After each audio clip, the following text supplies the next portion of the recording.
The radio crackled to life in the pre-dawn darkness. Static, then a voice, tight with controlled fear. "Phantom 6, this is Overwatch. I have eyes on the ghost. Permission to engage."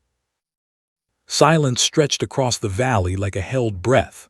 Mountains loomed black against a charcoal sky. Somewhere out there, beyond the wire, beyond the rocks and the sand and the blood-soaked earth, two hunters faced each other across impossible distance. "Negative, he's baiting you, stand down." "But ma'am, I have a clean shot, I can take him right now." The gunshot cut through the transmission like a blade. Then a scream, brief, final. The radio went dead. Silence again, the kind of silence that follows death. 72 hours earlier. September 17, 2011. Forward Operating Base Viper squatted in the Kunar province like a fist of concrete and razor wire punched into the throat of Afghanistan. The mountains rose on all sides, ancient and indifferent, watching American soldiers the way they'd watched Soviets before them and British before that, and Alexander's men 3,000 years ago. The mountains always watched. The mountains always won. Staff Sergeant Maya Corwin stepped off the Black Hawk into heat that hit like a physical force. 29 years old, 5'7", 143 pounds of muscle and discipline wrapped in desert camouflage. Her rifle case in one hand, a weathered rucksack in the other. Inside that ruck, wrapped in an oilcloth that smelled of Montana winters and gun oil, was a leather-bound journal that had traveled from Kuwait City to Mogadishu to Quantico to Arlington National Cemetery to here. The last gift from the only man who'd ever understood her. The rotor wash from the departing helicopter threw dust in her eyes. She didn't blink. A Humvee waited. Young private behind the wheel, maybe 20, still had that fresh off the transport look. Eyes too wide. Grip too tight on the steering wheel. He'd learn or he'd die. Most of them learned. "Sergeant Corwin, I'm supposed to take you to Colonel Briggs." She climbed in without answering. Talking wasted energy. Energy was ammunition. You never knew when you'd need it. The drive through base took 7 minutes. Guard towers every 100 meters. Concrete barriers forming a maze. Somewhere in the distance, the rhythmic thump of a generator. The smell of diesel and sweat and that particular staleness that came from too many men living too close together in a place that wanted them dead. The briefing room sat in a prefabricated building that looked like every military structure she'd ever seen. Beige, functional, temporary in a way that felt permanent. The private led her to the door, knocked twice, left without waiting for an answer. She entered alone. The first thing she saw was the wall. From floor to ceiling, edge to edge, photographs covered the cinder block like a memorial to America's failures. Row after row of faces. Young faces. Old faces. Black, white, Hispanic, Asian. Officers and enlisted. Men and women. Every single one of them dead. 73 names. 73 service members. 11 months. She stood there, taking them in one by one, committing each face to the place in her mind where the dead lived, where her mother and father lived, where the insurgent she'd killed in Fallujah lived, where the young Marine who'd stepped on an IED 5 feet in front of her lived. The dead deserved to be remembered, even if remembering carved pieces out of your soul. "Sergeant Corwin." The voice came from behind her, deep, controlled. The voice of a man who'd spent 30 years giving orders and watching men die following them. She turned. Colonel James Briggs stood by the conference table, 52 years old and built like a sledgehammer wrapped in uniform. 3 rows of ribbons on his chest. Silver oak leaves on his collar. Eyes that had seen too much and hadn't looked away. "Sir," she came to attention. Not quite parade ground perfect, but close enough for combat zone. "At ease." He gestured to the wall. 73 in 11 months. Worst sniper kill zone in the entire theater. You know what that means? It means someone out there is very good at their job, sir. Something that might have been a smile touched the corner of his mouth. Might have been. Hard to tell with men like Briggs. Your grandfather was Gunnery Sergeant Frank Corwin, correct? The question landed like a punch to the sternum. She kept her face neutral, but something must have shown because Briggs nodded. I served with him. Kuwait City, 91. Worst urban combat I ever saw until Fallujah. Frank saved my life twice in one day. Second time, he crawled through 300 meters of open street under machine gun fire to pull me out of a blown building. He paused. Best Marine I ever knew. The past tense hurt more than she expected. Frank had been dead 6 weeks. Cancer, not combat. Died in a hospital bed in Great Falls, Montana, surrounded by machines that beeped and hummed and couldn't save him. She'd held his hand at the end, watched the light go out of his eyes. He'd smiled at her, actually smiled. Last thing he said, "Make me proud, Maya girl." He wrote me a letter, Briggs continued, month before he died. Said if I ever needed a miracle in Afghanistan, I should call his granddaughter. Said you were the best natural shooter he'd ever trained. Briggs moved to the wall, touched one of the photographs. Young lieutenant, 24 years old. Said you'd see things other snipers miss.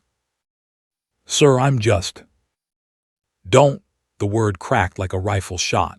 Don't diminish yourself, not here, not with 73 dead soldiers watching. He turned to face her. We've tried everything, drones, counter-battery radar, recon teams, air strikes, satellite surveillance, nothing works. The enemy has one sniper, maybe two, we call him the Ghost. He's killed 73 of my people in 11 months and we've never even seen him. The door opened. A man entered, 34, captain's bars, moving with that particular coiled tension of someone always ready for a fight. Dark hair cut military short, jaw tight enough to crack walnuts. Captain Ryan Keller, Briggs said, ran counter-sniper operations for the last 4 months. Keller's eyes swept over Maya, cataloging, assessing, dismissing. She'd seen that look before, usually right before men underestimated her, usually right before they learned better. Due respect, sir, I've been hunting this target for 16 weeks. He's too good for standard protocol. Standard protocol, got 6 of your men killed, Captain. Keller's jaw got tighter. I request permission to work with Sergeant Corwin, 2 sniper team. I know the terrain, she has fresh eyes. Maya spoke before Briggs could answer. I work alone, sir. Keller turned to her, something hot flashing in his eyes. Pride, maybe, or anger. Hard to tell the difference sometimes. This isn't some range in Montana, Sergeant. This is. I'm aware of where I am, Captain. Her voice stayed level, calm, the way Frank had taught her. Never raise your voice, never show emotion. The quieter you are, the louder you become. I work alone because I can't afford to worry about keeping someone else alive while I'm hunting. Briggs held up a hand before Keller could respond. You have 96 hours, Sergeant Corwin. 4 days.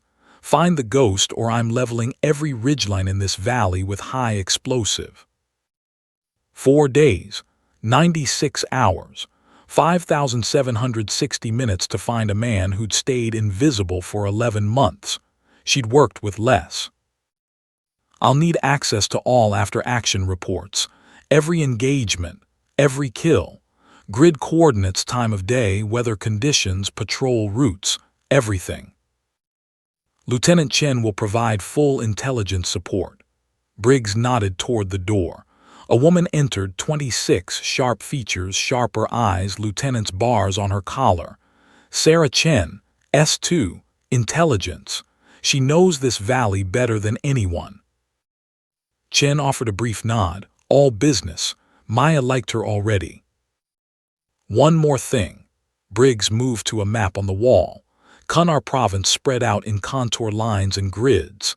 In 96 hours, we have a VIP convoy moving through this valley. Route granite. That convoy cannot be delayed and cannot be rerouted. You understand what I'm saying? The ghost would know, of course he would. He'd been watching them for 11 months, learning their patterns, their habits, their weaknesses. He'd know about the convoy. He'd be waiting. Yes, sir, I understand. Good, Chen will show you to your quarters. Get settled. Report to TOC at 2000 hours. We'll go over the data. She saluted, turned to leave, made it 3 steps before Briggs spoke again.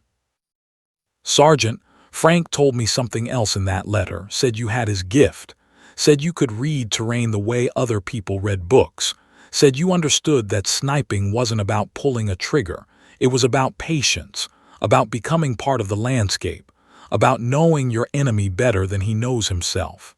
He paused. Is he right? Maya thought about cold Montana mornings, thought about lying in grass wet with dew, watching deer move through meadows 300 yards away, learning to breathe with the wind, to think like prey, to become invisible. Thought about Frank beside her, barely whispering lessons that sank into her bones deeper than marrow. He's right, sir. Briggs nodded once, then make him proud. The quarters were exactly what she expected. 8 by 10 feet. Cot, footlocker, desk barely big enough for a laptop.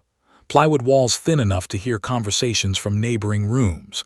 She dropped her ruck on the cot and sat down hard, suddenly aware of how exhausted she was. 32 hours of travel. Germany to Kuwait to Bagram to here.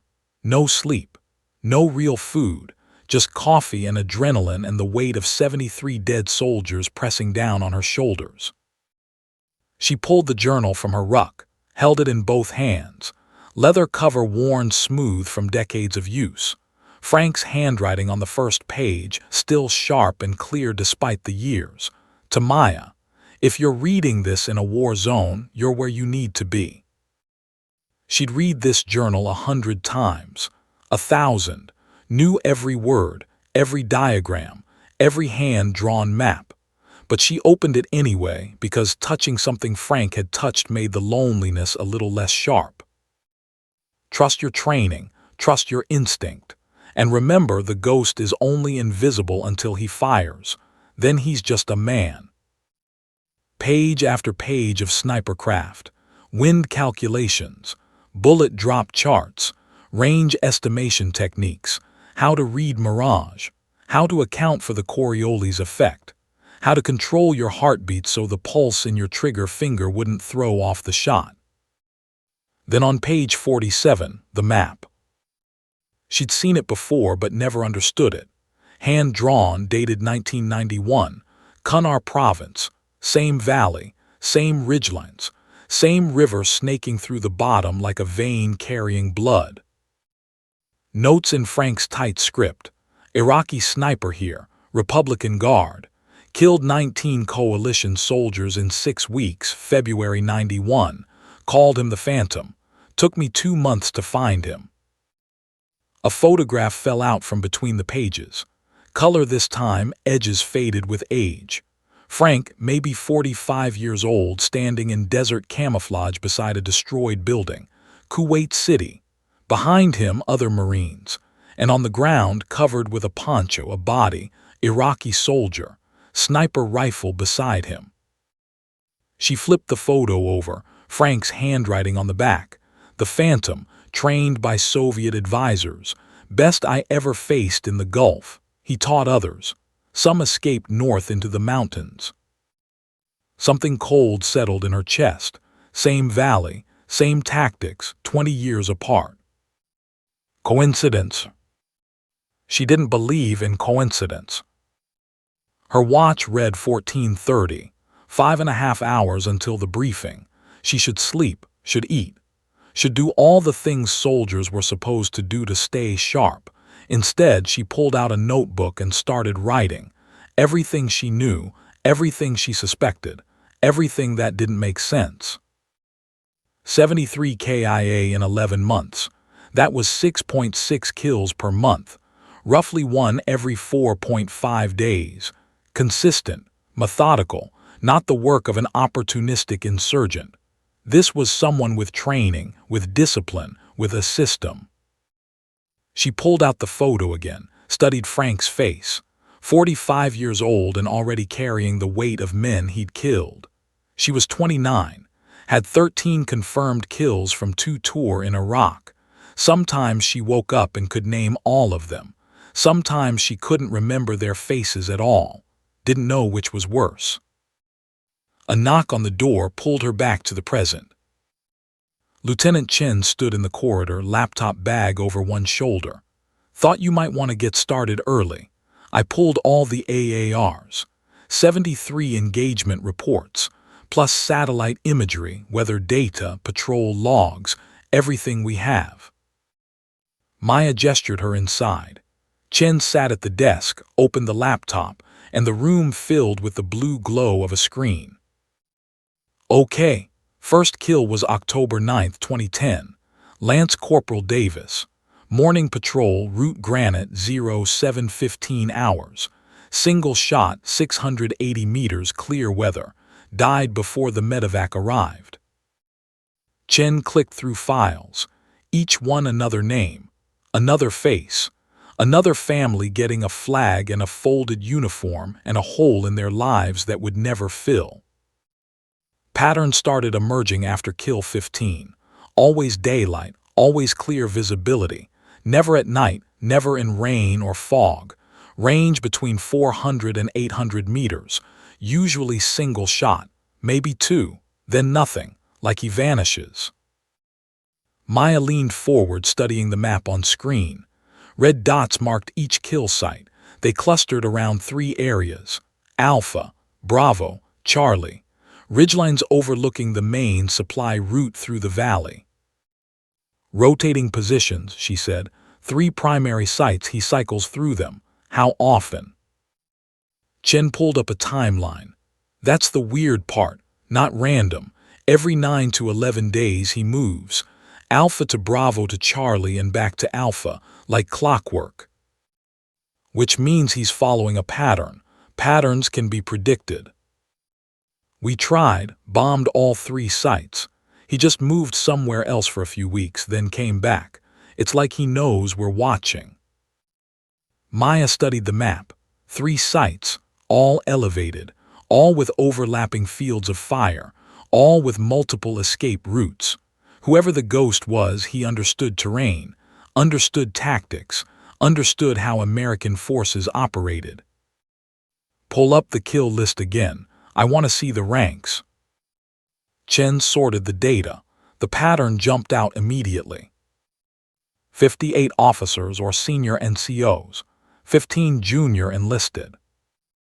He's targeting leaders, Maya said quietly, deliberately killing the people who make decisions, the ones who coordinate, the ones who matter tactically. That's what we figured, but why? What's the strategic value? Maya thought about Frank's lessons. Every action has a purpose, even when you can't see it yet. Demoralization. You kill enough leaders, the junior guys stop trusting anyone in command. Unit cohesion breaks down. Missions fail. Or, she paused, something clicking into place. He's sending a message. What kind of message? Before Maya could answer, the door slammed open hard enough to rattle the hinges. The man who filled the doorway was built like a linebacker. 6'2", maybe 220, all of it muscle and attitude. Major's oak leaves on his collar, Delta Force tab on his shoulder. Eyes that said he'd killed more people than Maya had met. You must be Corwin. His voice carried the particular arrogance of someone who'd never failed at anything. I'm your replacement. Maya stayed seated, looked up at him with the same expression she'd use watching paint dry. I wasn't aware I was being replaced, sir. Colonel Briggs requested JSOC support. I'm that support. Major Derek Stone, 47 confirmed kills, 3 Bronze Stars. I've been doing this since you were in middle school, Sergeant. Chen stood up, clearly uncomfortable. Maya still didn't move. How many confirmed kills do you have, Corwin? I don't count, sir. That's because you're regular army playing at special operations. This valley needs a professional. The door opened again. Briggs entered, and whatever Stone was about to say died in his throat. Major Stone will be running security for the VIP convoy in 96 hours, Briggs said. Sergeant Corwin continues counter-sniper operations. You'll coordinate but maintain separate chains of command. Clear. Stone's jaw worked like he was chewing broken glass. Crystal, sir. Good. Stone, convoy briefing is at 1800. Corwin, I want your initial assessment at 2000. Briggs looked between them.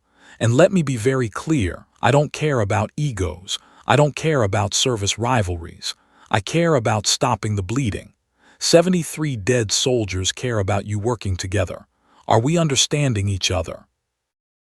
Yes, sir, Maya said. Stone nodded, still looking like he'd swallowed something bitter. Briggs left.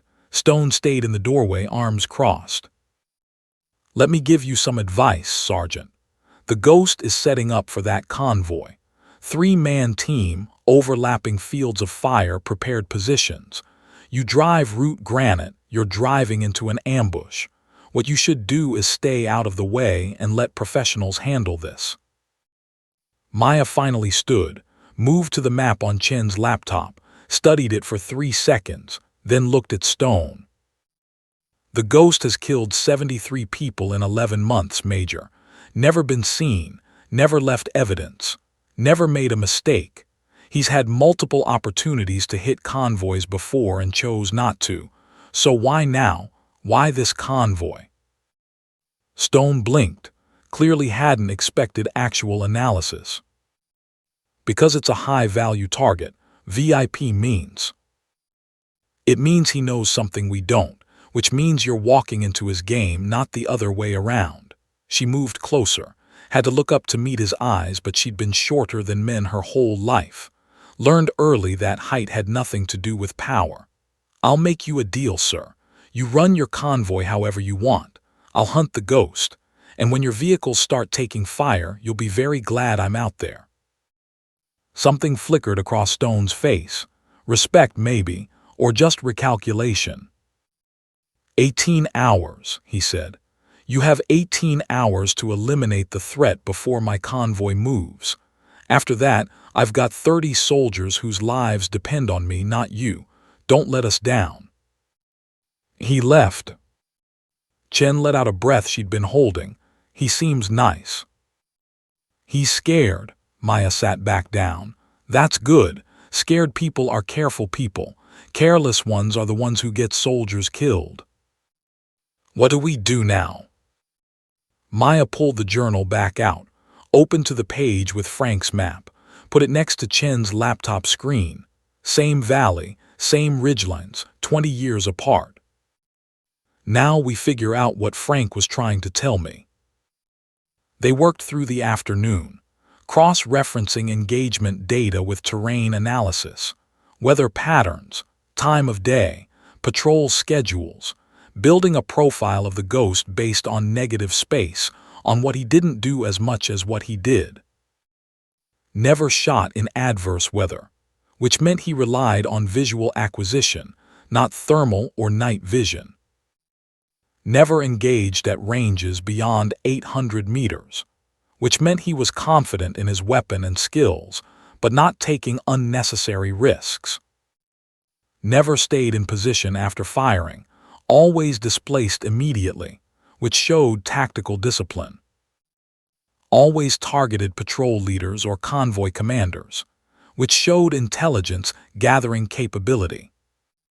He's watching us, Maya said as the sun started dropping toward the mountains. Not just during engagements, he's observing our patterns, learning our routines. He probably knows our radio frequencies, knows when patrols go out, knows where they're going. How would he get that information? Good question. Maya thought about it.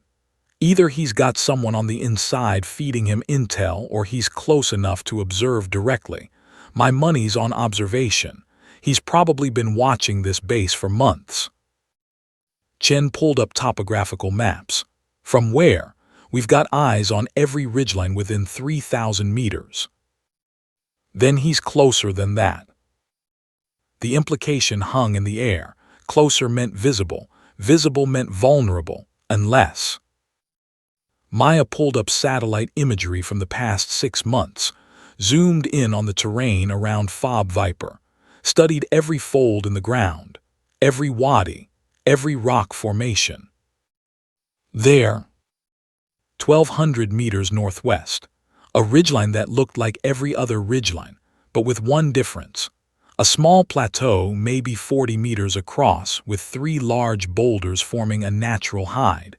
Perfect overwatch position, perfect line of sight to the base, perfect concealment from aerial surveillance.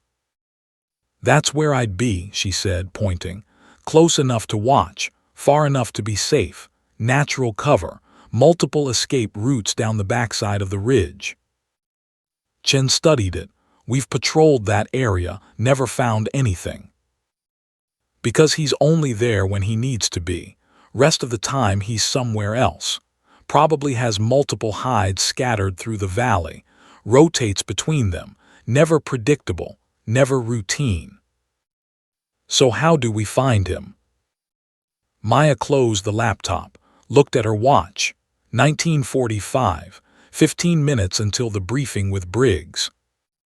We don't find him, we make him find us. The TOC briefing room was crowded.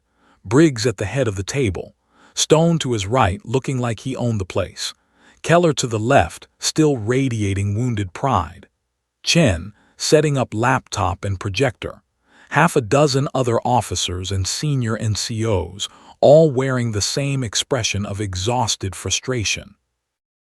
Maya entered last, found a spot along the wall, stayed standing. Briggs got straight to it. Sergeant Corwin, your assessment. Every eye in the room turned to her.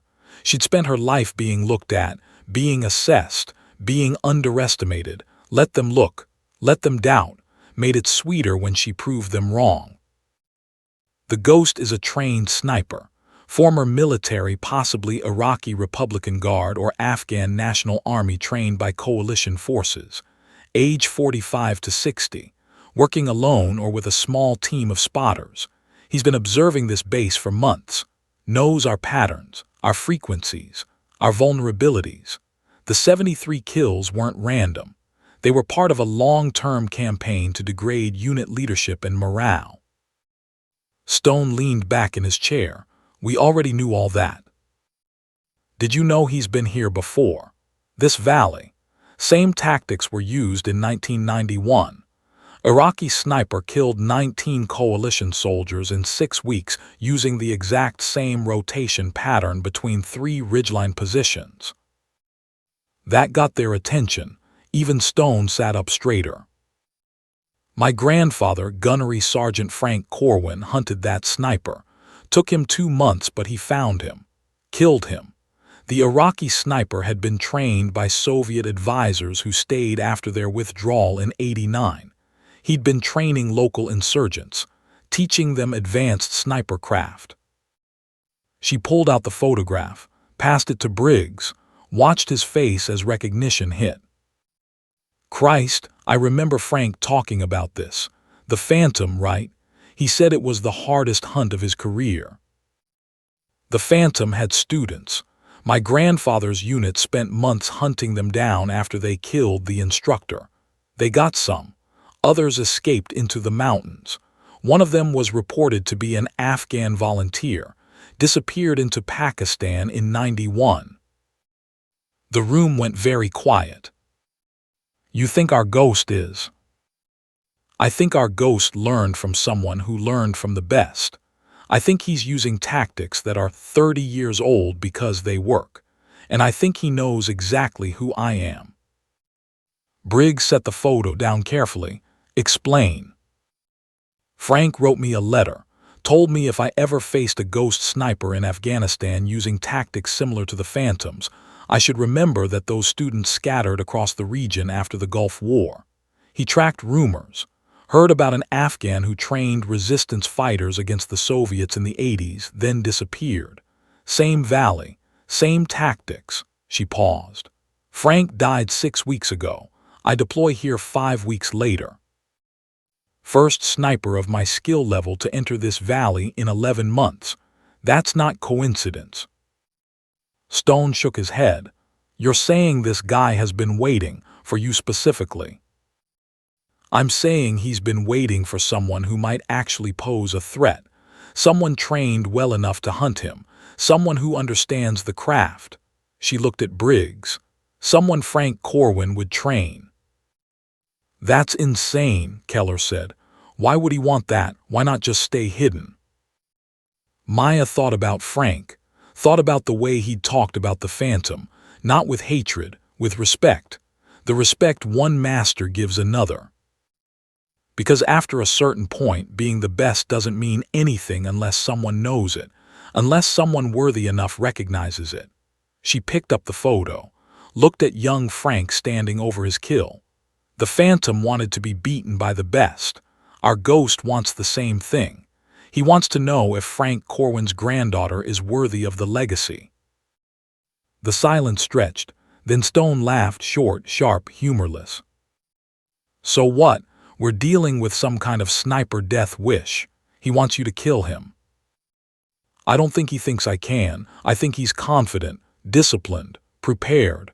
I think he's set up a test, and the VIP convoy is the final exam. Briggs stood, moved to the map on the wall, studied route granite.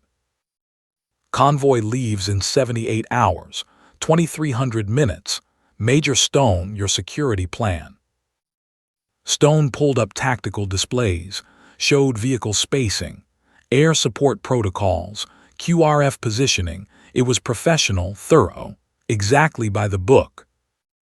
Which meant the ghost had already planned for every bit of it. Sergeant Corwin, Briggs said without turning from the map, what's your plan? I need to be in position before the convoy moves.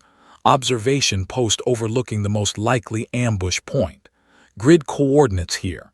She marked a spot on the map, 1,200 meters from the ridgeline she'd identified earlier. I'll be eyes on for 72 hours before convoy departure. If the ghost is going to move into position, I'll see him. 72 hours in hide, Keller shook his head. No food, no water breaks, no movement. That's not sustainable. It's exactly what Frank did in Kuwait. Waited 8 days for the Phantom. Never moved. Never gave away position. Just watched and waited. Your grandfather was a legend, Stone said. You're not him. Maya met his eyes, kept her voice level, professional. Let the words do the cutting. You're right, Major. I'm not him. I'm better. Because he trained me with everything he learned in 3 wars and 40 years of teaching. Every mistake he made, I learned from. Every technique he mastered, I inherited. Every lesson he bought with blood, I memorized. She paused. Frank Corwin spent his entire life preparing me for this exact moment, for this exact enemy. I'm not going to dishonor that by being anything less than perfect. Briggs turned from the map, looked at her for a long moment. She could see him making the calculation. Risk versus reward. Conventional tactics versus trusting a 29-year-old sergeant who claimed to be able to do the impossible. You have authorization. Op position at grid coordinates you specified. Insertion at 0200 tomorrow. 72-hour mission. Radio check every 12 hours. If you don't report, we extract you. I'll report, sir. I know you will. Because if you don't, 73 dead soldiers will haunt both of us for the rest of our lives. The briefing broke up. Officers filed out, already moving on to the next crisis. Chen gathered her laptop. Keller gave Maya one more assessing look before leaving. Stone stayed. You really think you can do this? Honest question. She gave him an honest answer. I don't know, Major, but I know I'm going to try with everything I have, because that's what Frank would do, and because those 73 people on the wall deserve someone who gives a damn. Something shifted in Stone's face. The arrogance dropped away just for a second. Underneath was just another soldier, tired, scared, trying to keep people alive. Good luck, Sergeant Corwin. You too, sir. He left. Maya stood alone in the briefing room, looking at the wall of faces. 73 people who'd woken up thinking they'd make it home. 73 families who got a knock on the door and a folded flag. 73 reasons to be perfect. She pulled out Frank's journal one more time, opened to the last page. His final entry, written 3 days before he died.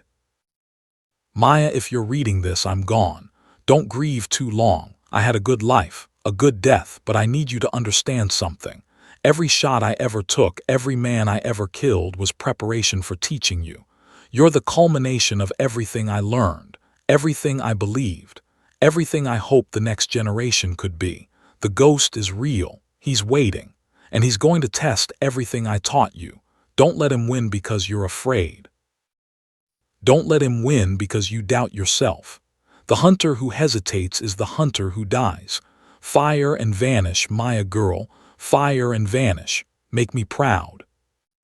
She closed the journal, put it in her pocket, felt its weight settle against her chest like armor. 0200 hours, 4 hours from now, time to become a ghost herself. Her quarters felt smaller than before. She packed with mechanical precision.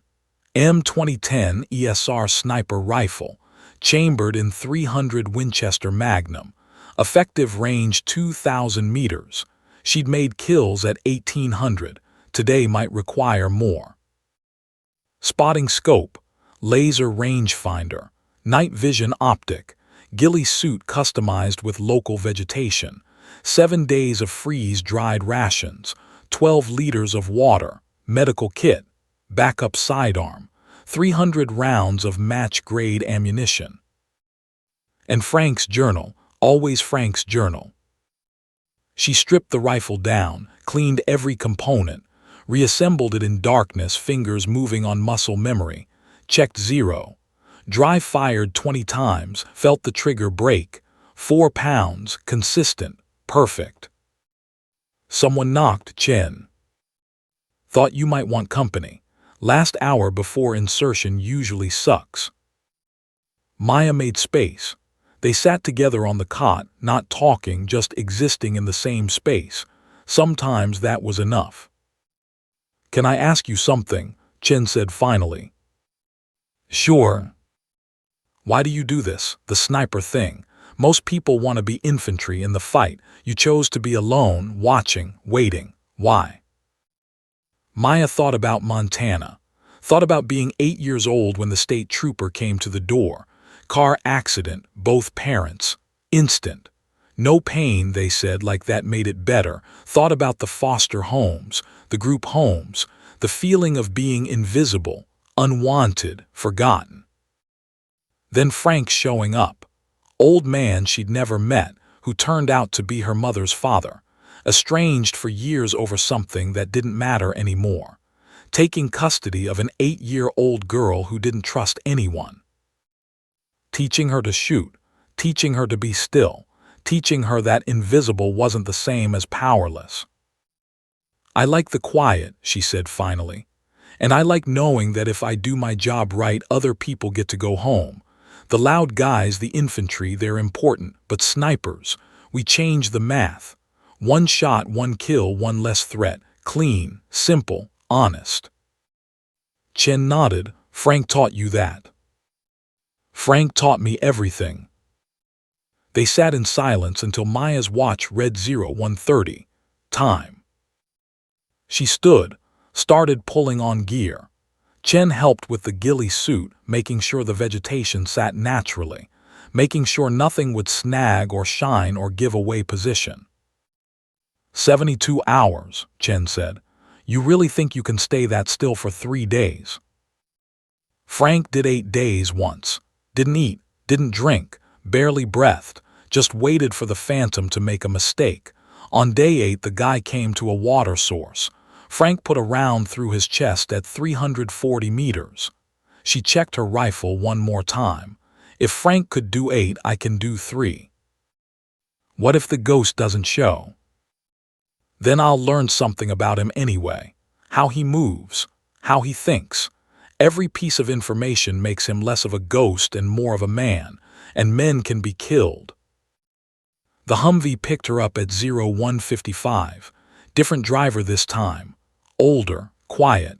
Drove without headlights using night vision, through the base, out the gate, into darkness that swallowed them whole. 20 minutes of rough road, switchbacks up the mountain, engine laboring in low gear. Then they stopped. Grid coordinates you requested, Sergeant. You sure about this? 1,200 meters from base. If something goes wrong, QRF needs 20 minutes to reach you. Something goes wrong, I'll be dead in 20 seconds. QRF won't matter. She climbed out. The driver handed her pack through the window. Good hunting. Thanks. The Humvee turned around, drove away. Taillights disappeared around a bend, and then she was alone. Alone in the dark, in enemy territory, with a rifle and a mission and the ghost of her grandfather whispering in her ear. She moved slowly, carefully, each step placed with precision, testing ground before committing weight, avoiding loose rocks, avoiding dry vegetation that might crack and give her away, moving the way Frank taught her, the way deer moved, the way wolves moved, the way anything that wanted to survive moved when predators were near. It took 90 minutes to cover 400 meters, 90 minutes of concentration so complete the world narrowed to the next footstep, the next breath, the next moment of silence maintained. At 0345, she reached the position, a small depression between 3 boulders, natural concealment, perfect sight lines down into the valley, perfect angles on the ridgeline 1,200 meters northwest where she thought the ghost would be. She set up slowly, arranged vegetation, positioned rifle, settled into the ghillie suit until she wasn't a person anymore, just another rock, another shadow, another piece of landscape. Then she waited. Dawn came slowly, gray light filtering through mountains, revealing the valley piece by piece, the road snaking through, the river beside it, the village 2 clicks south already sending up cooking smoke. And the ridgeline 1,200 meters away, silent, empty, waiting. Hour 1, hour 2, hour 3. The sun climbed, temperature rose, sweat soaked through her uniform, but she didn't move, didn't wipe her face, didn't shift position, just breathed and watched and became part of the earth. Through the scope, she studied every inch of that ridgeline, memorized every rock, every plant, every shadow, looking for the one thing that didn't belong, the one detail that would give him away. Nothing. Hour 6. A patrol moved through the valley below. 8 soldiers, standard spacing, following the road, vulnerable, perfect targets for ambush. Nothing happened. The ghost was disciplined, patient, waiting for something bigger. Hour 12. Radio check. Phantom 6, this is TOC. Status. She keyed the mic once. Click. Procedure for when silence was critical. 1 click for OK, 2 for compromised, 3 for emergency. Copy Phantom 6. Next check at 12 hours. Stay frosty. Hour 18. Sunset, temperature dropping. She pulled the ghillie tighter, let her body heat build underneath, stayed perfectly still. Darkness fell, she switched to night vision. The world turned green and grainy, same ridgeline, same rocks, same nothing. But sometime in the night, between hour 20 and hour 22, something changed. She couldn't say exactly what, just a feeling, a sense that she was no longer alone, that something else was out there in the dark, watching the same valley, thinking the same thoughts, waiting for the same moment. The ghost had arrived. She didn't see him, didn't hear him, but she knew.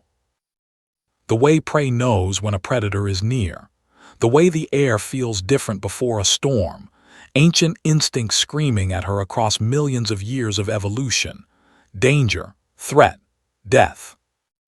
She stayed frozen, controlled her breathing, let her heart rate drop, became stone. Hour 24, day 2 began.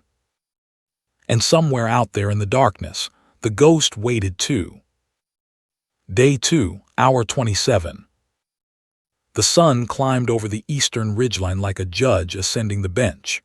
Patient, inevitable, indifferent to the lives it would illuminate or the deaths it would witness. Maya Corwin hadn't moved in 27 hours, hadn't eaten, hadn't shifted position beyond the microscopic adjustments needed to keep blood flowing to her extremities. Her world had shrunk to the circle of glass in front of her eye. 1,200 meters of earth and rock and possibility, compressed into crosshairs and calculations.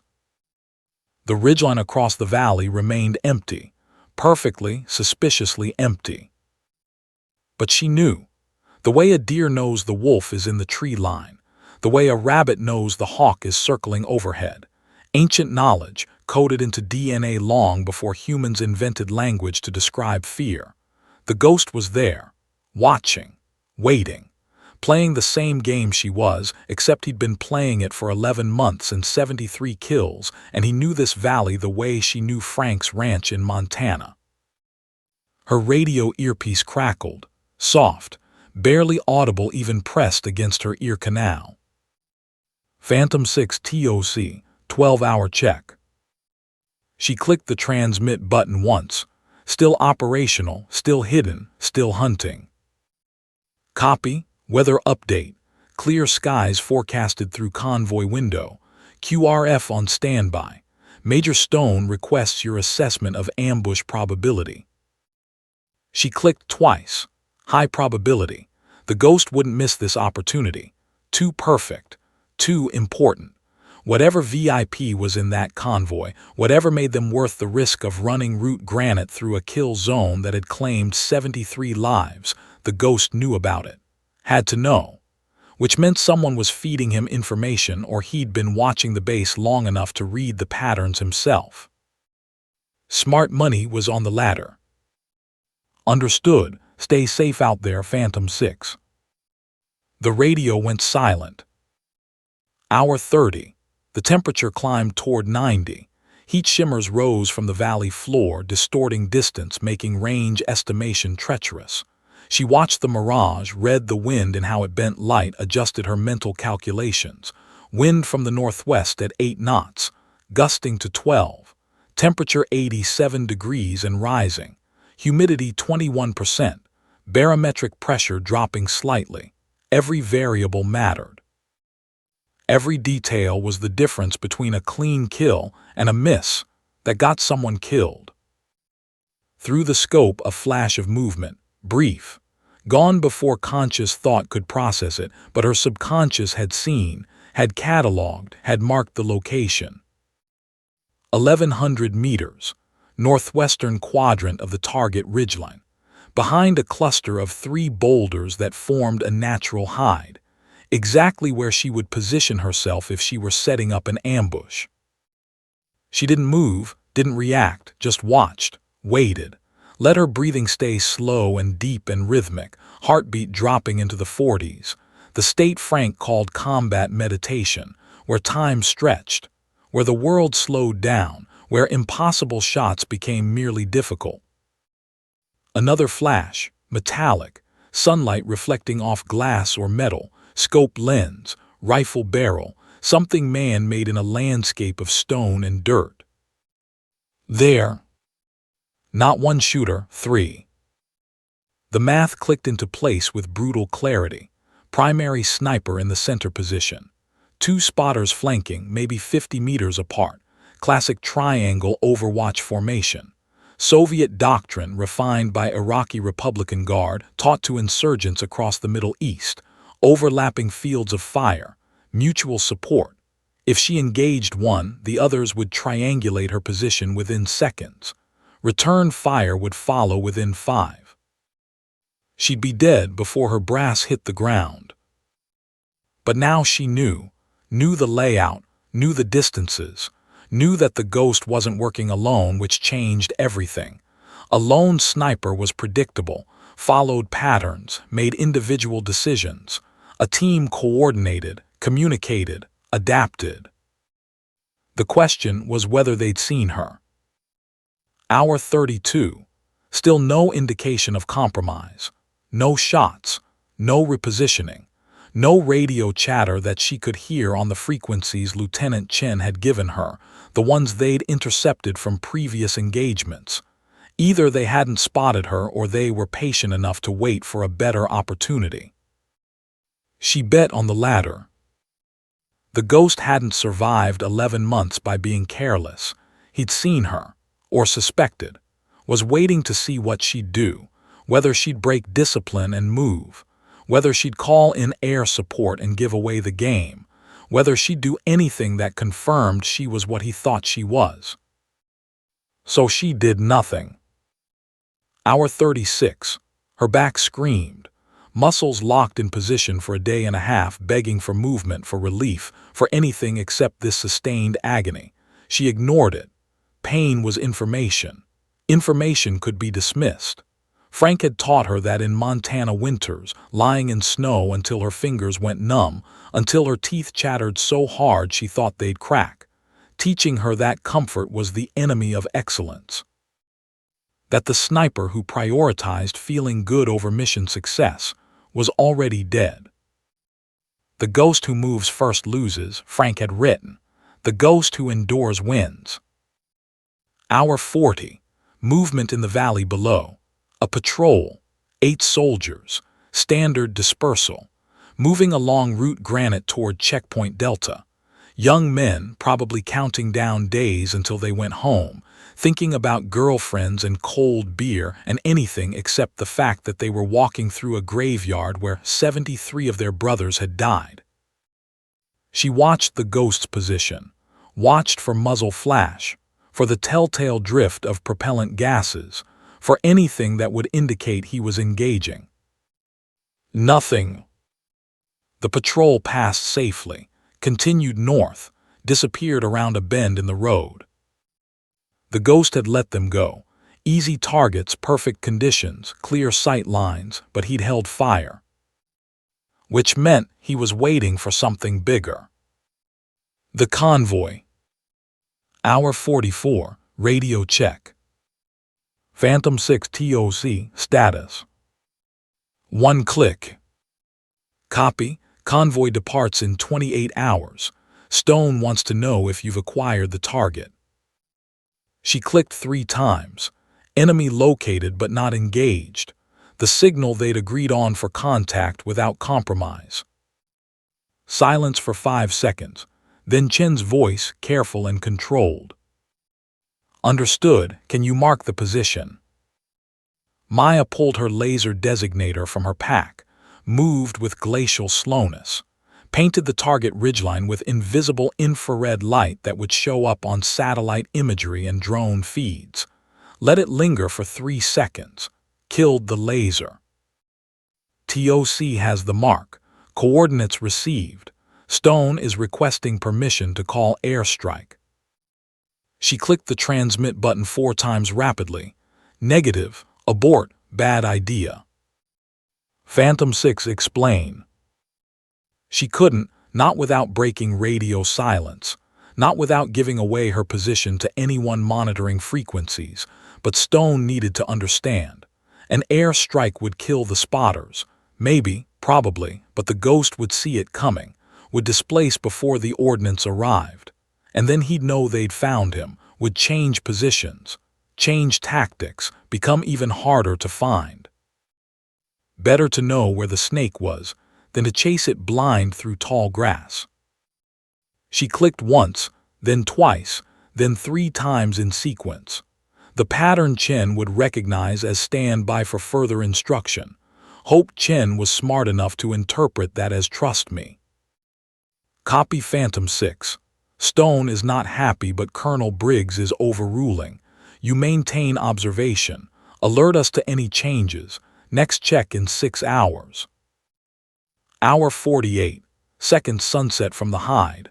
The world turned orange and gold and then purple and then black. She switched to night vision, everything becoming shades of green and gray. Depth perception flattened, details softened, but enough to see movement, enough to see death coming if it came. In the green darkness, shapes moved on the target ridgeline. 3 figures, repositioning, not leaving, just adjusting, settling in for the night, preparing for tomorrow. Tomorrow, when the convoy would roll. She thought about the 73 faces on that wall, thought about their families, about the holes torn in the fabric of lives that would never heal, thought about the responsibility settling on her shoulders like a sniper rifle, heavy, familiar, absolute. Tomorrow she would stop the killing, or she would become number 74. No other options existed. Hour 56, deep night. The kind of darkness that felt solid, pressed against her eyes, made the stars seem close enough to touch. Somewhere in the valley a dog barked. Somewhere further away, the distant rumble of a generator. Human sounds in an inhuman landscape. Her watch read 0200 hours. 48 hours in position, 24 to go before the convoy. Her body had moved past pain into a kind of numb acceptance. Muscles no longer screaming, just existing in a state of sustained complaint that had become background noise. Thirst was worse. 7 days of water, but she'd been rationing, sipping, making it last. Her tongue felt thick, mouth dry, but dehydration sharpened focus in strange ways, made the world more vivid, more immediate. She thought about Frank, wondered if he'd felt like this during his 8-day vigil for the Phantom, wondered if he doubted, questioned, been afraid. Probably. Fear was the proof you understood the stakes. Movement snapped her attention back. Through night vision, a shape detaching from the ridgeline, one of the spotters, moving down the backside of the slope, carefully, professionally, but moving. Shift chained, resupply, or something else. She tracked him through the scope until he disappeared into a wadi, waited, counted seconds. At 90, another shape emerged, climbed up toward the hide position. Replacement spotter taking position. So they were rotating, staying fresh, smart, showed discipline, showed they were in this for the duration. Hour 60, dawn of day 3, final day. The sun rose on a valley that looked exactly like it had for the past 2 days.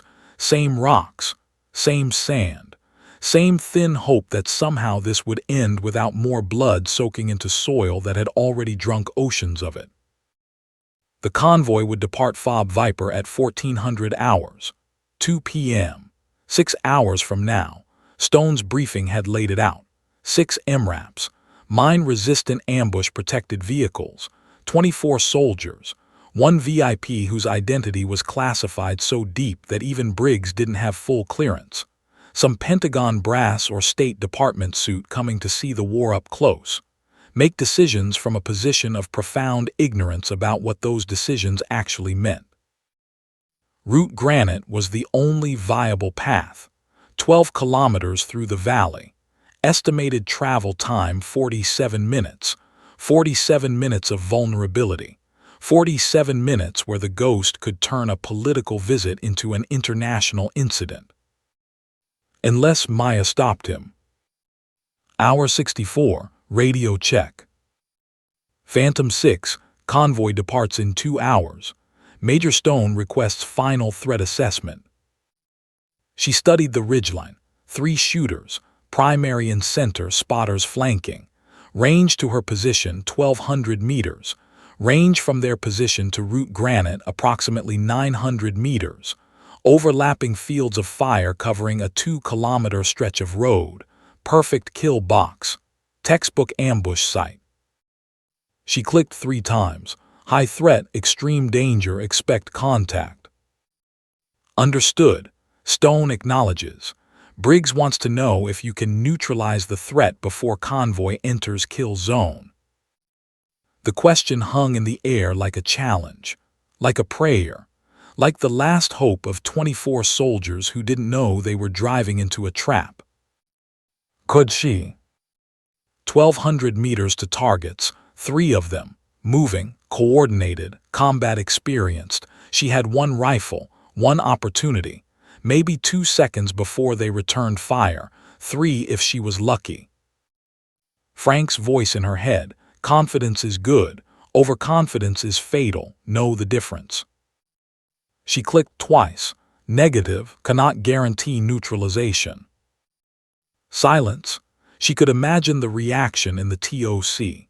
Stone probably swearing. Keller probably saying, "I told you so." Briggs probably staring at that wall of 73 faces and wondering if he was about to add 24 more.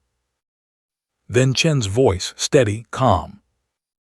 "Phantom 6, what do you need?" Good question, the best question. Not why can't you, but what would make it possible. Maya thought fast, ran scenarios, calculated angles and distances and probabilities. There was a way, dangerous, low percentage, but possible. She clicked once, then transmitted briefly, breaking radio silence, but time for silence had passed. Need convoy to stop. Grid reference Delta 7, fake breakdown. Give me a static target, copy. 3 seconds of silence, then Briggs himself. Phantom 6, this is actual. Explain your plan. She kept it brief, outlined the concept in 30 seconds. Convoy stops at predetermined point, creates confusion, draws ghosts fire.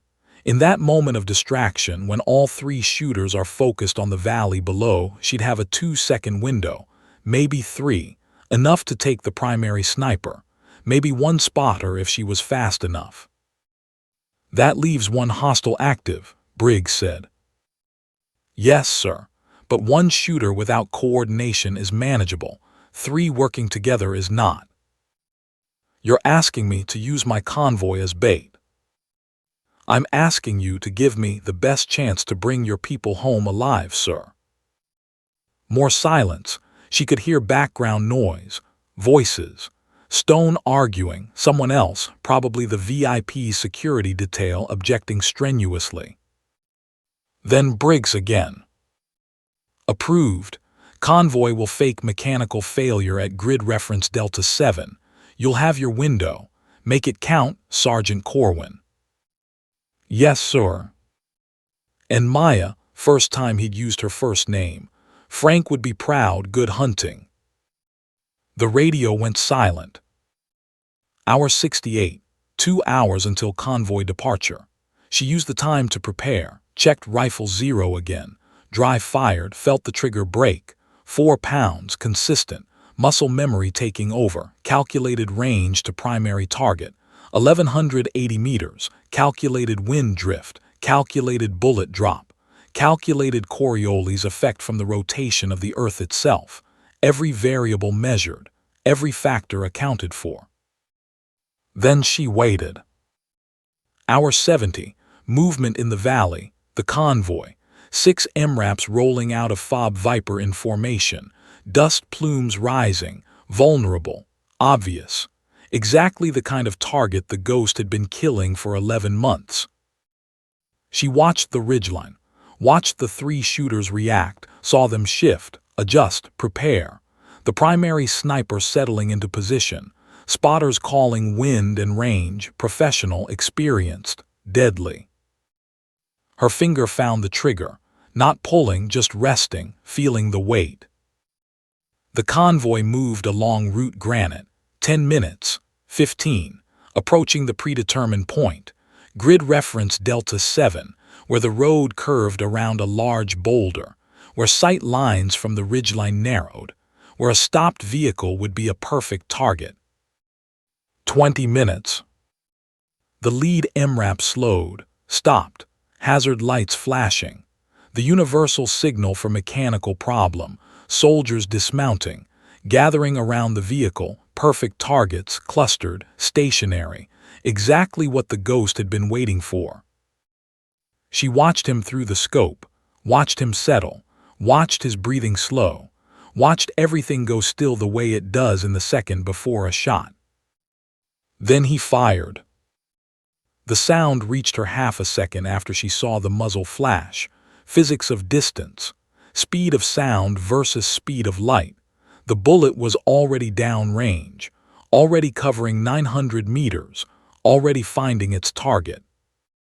The lead MRAP's windshield spiderwebbed, driver slumped, the vehicle lurched, soldiers scattered. Chaos in the valley. Focus on the ridge. The ghost was cycling his bolt, chambering another round. Spotters calling adjustments. They were completely focused on the target below, completely committed to the engagement. Maya had 2 seconds. She took the shot. 1,180 meters, crosswind 12 knots, target partially concealed, moving slightly. The math happened faster than thought. Training and instinct and 11 months of Frank's voice in her head, all compressing into the space between heartbeats. The rifle bucked. The world exploded in sound and pressure. She was already cycling the bolt, already acquiring the next target. No time to confirm the hit. No time to second guess. Second shot, left spotter, 1,190 meters. He was turning, had heard her shot, was trying to locate her position. She put the crosshairs on his chest and squeezed. Both shots fired in under 3 seconds. Then the world caught up. Return fire from the right spotter, rounds impacting around her position, rock chips flying, the whip-crack of supersonic bullets passing close enough to feel the pressure wave. She rolled left, grabbed her rifle, scrambled behind the largest boulder. Her radio screamed with voices. The convoy calling contact, TOC demanding status, Stone yelling for fire support, all of it meaningless noise, all of it distant. Her world had shrunk to this moment, this rock, this battle. She keyed the radio, spoke fast. TOC Phantom 6, 2 targets down, 1 active, engaging. Phantom 6 QRF is rolling. ETA 15 minutes. 15 minutes. Forever in a gunfight. Eternity when someone was trying to kill you. She popped up, quick look. The remaining spotter had displaced. Smart, professional, not panicking, looking for her, patient. Just like her. The convoy was moving again, dragging the wounded driver into another vehicle, returning fire at the ridgeline, but the range was too great. 900 meters with M4 carbines. They might as well be throwing rocks. She scanned the ridgeline, looking for movement, for muzzle flash, for anything. There. Thermal shimmer, body heat rising from behind a different boulder. He'd moved 50 meters. Good tactics, unpredictable, made him harder to track. 800 meters now, closer than before. He was closing the distance, coming for her. Bold, aggressive, exactly what she would do. She settled into a new position, controlled her breathing, let her heart rate drop, found the target through the scope. Not a clean shot, partial concealment, maybe 40% of his torso visible, head completely hidden. At this range, with this wind, hitting a partial target was like threading a needle in a hurricane. Frank's voice. You miss every shot you don't take, but you only get to take shots you're ready for. Was she ready? The spotter shifted, exposed more of himself, trying to get a better angle on the convoy. 60% visible now. Good enough. She fired. The bullet took him high in the shoulder, not a kill shot but close. He went down, stayed down. She cycled the bolt, put another round into the same position. Confirmation shot, making sure. Silence. Then the radio, Chen's voice shaking slightly. Phantom 6 TOC. Convoy reports all hostiles ceased fire. Status. Maya scanned the ridgeline one more time. Nothing moved. 3 shooters, 3 down, primary sniper, both spotters. The math was clean. TOC Phantom 6. 3 enemy neutralized, area secure. Convoy can proceed. Cheering erupted on the radio. Multiple voices. Stone, Keller, others she didn't recognize. Relief and joy and the particular euphoria that came from not dying when you expected to. She didn't join in, just packed her rifle, started breaking down the hide site, erasing evidence of her presence, becoming invisible again. Phantom 6, QRF wants to extract you. What's your location? She gave them coordinates, then settled back to wait.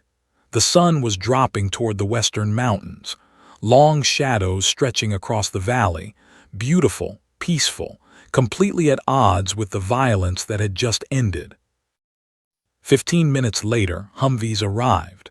Stone was in the lead vehicle, jumped out before it fully stopped, strode over to where she sat cleaning her rifle.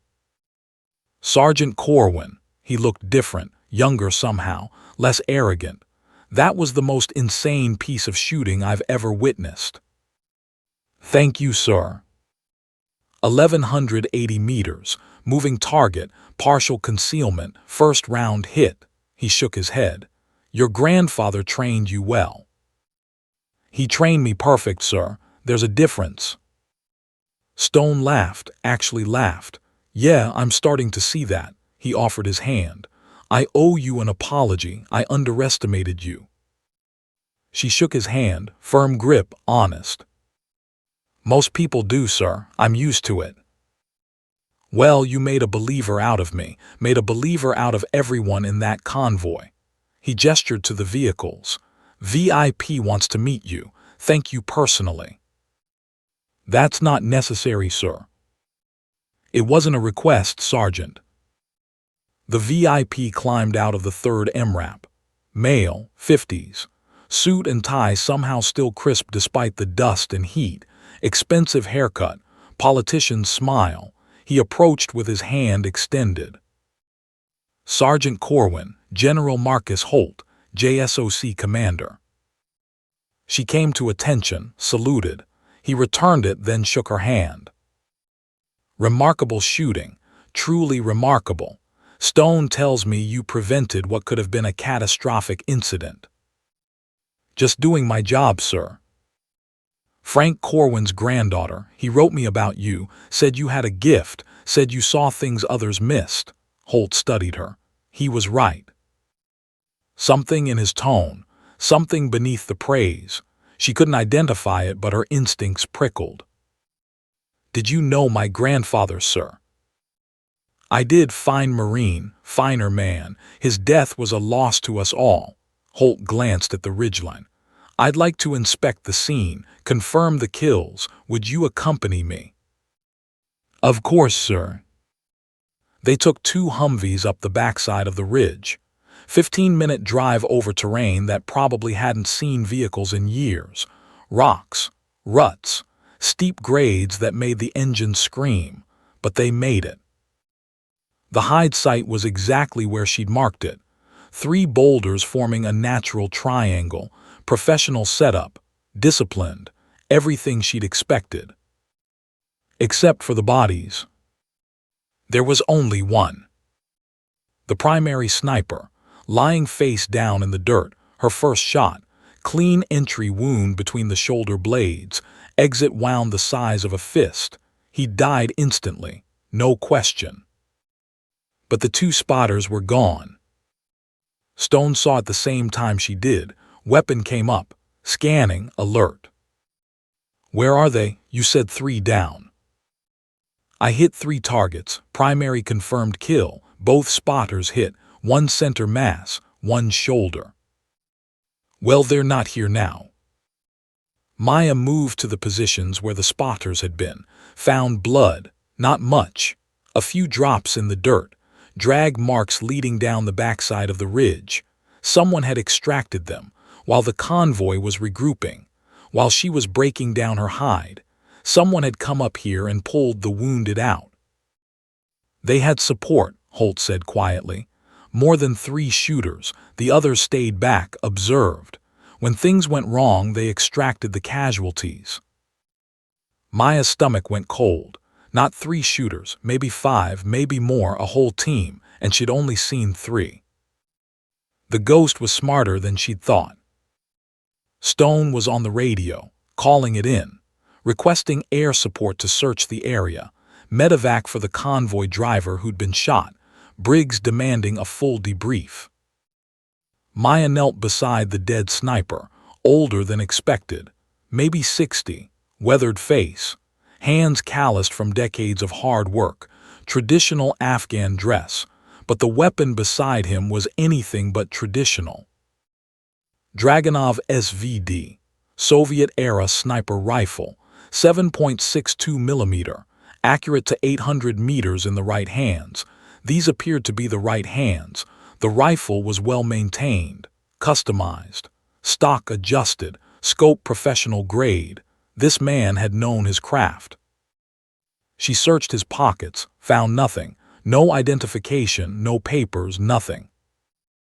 Except a small leather journal, worn, bloodstained now from where her bullet had passed through his body and into the ground beneath him. She picked it up, opened it. The writing was in Pashto and French. She couldn't read either language, but there were diagrams, sketches, range tables, wind charts, the universal language of snipers, and tucked in the back a photograph. Color faded, maybe 30 years old, 2 men, one young, one older, both in camouflage, both holding rifles, both smiling, desert background, Kuwait probably. The older man was unmistakable even across 3 decades. Frank Corwin. And the younger man, maybe 30 years old in the photo, was the dead sniper at her feet. She stared at the image, tried to process, failed. Holt moved beside her, looked over her shoulder. His reaction was instant, subtle, but there. Recognition. General, do you know who this is? Holt took the journal, studied it. His face gave nothing away. Career politician face. Gave away only what it wanted to. I need this, Sergeant. Classified materials. Need to be analyzed by intelligence. Sir, that's evidence from my kill. I need to log it. That's an order, Sergeant Corwin. Steel beneath the courtesy now. This journal is classified. You never saw it. Understood. She looked at Stone. Stone shrugged. Orders were orders. Understood, sir. Holt pocketed the journal, the photograph, all of it, then smiled that politician's smile again. Outstanding work today, Sergeant. You'll be recommended for the Silver Star. Well deserved. Now let's get back to base. I'm sure you're exhausted. The ride back was quiet. Maya sat in the back of the Humvee, mind racing. Frank and the dead sniper together, smiling, 30 years ago. That photo had been taken before she was born, before her mother had even met her father, a lifetime ago. But Frank had known this man, had trained with him, maybe trained him. And that man had spent 11 months killing American soldiers. Had Frank known? Had he suspected? Was that why he'd sent her here? Not to stop the ghost, but to finish something Frank had started decades ago. The questions piled up faster than answers. Back at Fob Viper, the base had transformed. News had spread. The ghost was dead. The killing had stopped.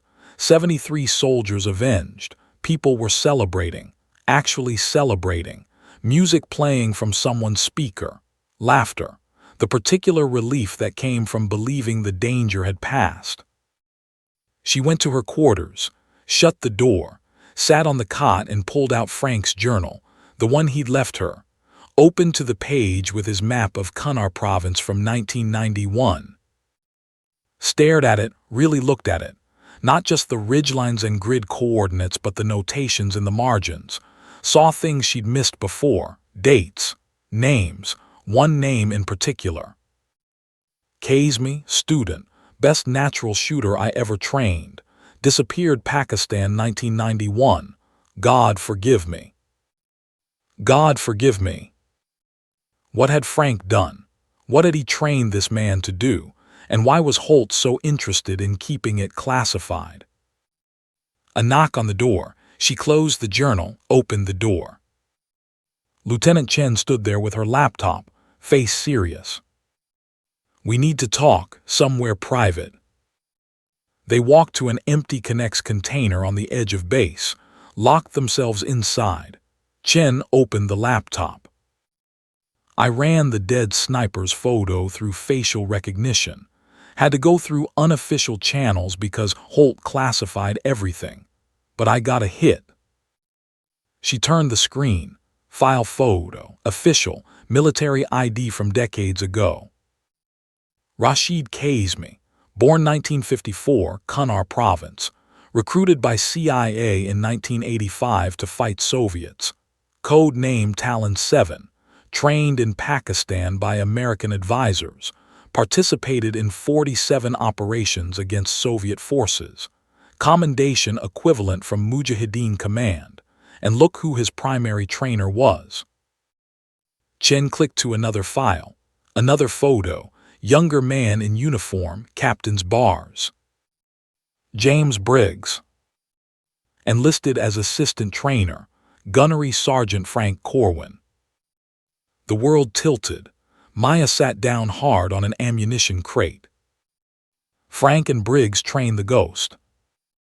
In 1986, part of CIA Operation Cyclone, we armed and trained Mujahideen fighters to resist Soviet occupation.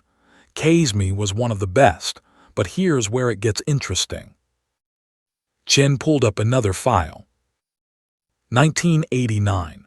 Soviets withdraw, CIA pulls out, abandons assets.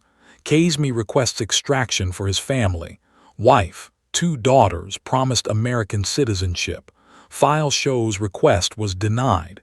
Reason given, insufficient intelligence value. They left him there. Worse, Taliban took power in '96, found out Kazmi had worked with Americans, executed his wife and daughters as collaborators. Kazmi survived, went underground, no activity until 2010. When the killings started. Look at the target list again. Not just officers, specific officers, all of them part of the chain of command that would have been involved in asset abandonment decisions in the late 80s. Officers who rotated through CENTCOM, JSOC, CIA liaison positions. Maya felt sick. He was executing the people who betrayed him. More than that, look at the dates. 73 kills in 11 months, but actually 73 kills in exactly 11 months. Started October 9, 2010. Ended today, September 17, 2011. 11 months exactly. Why does that matter? Because I cross-referenced with casualty reports from the Taliban era. Kazmi's wife and daughters were killed September 18, 1996, 15 years ago tomorrow. The math clicked, the pattern, the precision. He was counting down, 73 kills, 1 for each person in his family unit that was destroyed. Wife, 2 daughters, himself, times a symbolic number. It's not random, it's memorial. Jesus Christ. Chen's face was grim. It gets worse. I found correspondence, classified, between Frank Corwin and Rashid Kazmi. Letters spanning 23 years. Frank never stopped trying to help him. Sent money, supplies, tried to get him asylum, failed every time. The last letter is dated March 2010, 6 months before the killings started. Frank wrote, and I quote, "I'm dying, cancer, 6 months maybe. But before I go, I need to make one thing right. I need you to do something for me. Train my granddaughter, push her to be better than I ever was. And when she comes for you, give her the choice I never had." Silence filled the container. Outside, the celebrations continued. Inside, the weight of history crushed down. The choice he never had, Maya repeated. What choice? I don't know, but I think Holt does. I think Briggs does. I think there's something in that journal Holt took that explains everything. We need to see that journal. It's classified, above our clearance. Holt flew out 2 hours ago, took it with him back to JSOC headquarters. Maya stood, started pacing, thinking, processing. Frank knew, he knew Kazmi was here, knew what he was doing, and he sent me anyway. Why? To stop him, to help him, to finish some mission Frank couldn't complete. Maybe all three. Her radio crackled. Briggs. Sergeant Corwin, report to my office, immediately. She looked at Chen. Don't tell anyone about this, not yet. What are you going to do? I'm going to get answers. Briggs' office was in the TOC building. Small, Spartan, desk covered in paperwork and coffee cups and the accumulated debris of a man trying to manage a war. He sat behind that desk looking older than she'd ever seen him, tired, worn down. When she entered, he gestured to a chair. Close the door. She did. You know, don't you, about Kazmi, about Frank, about all of it? Not a question, a statement. Yes, sir. He nodded, pulled a bottle from his desk drawer. Bourbon, 2 glasses, poured without asking, slid one across to her. I trained that man, taught him everything I knew. He was brilliant, natural talent like I'd never seen.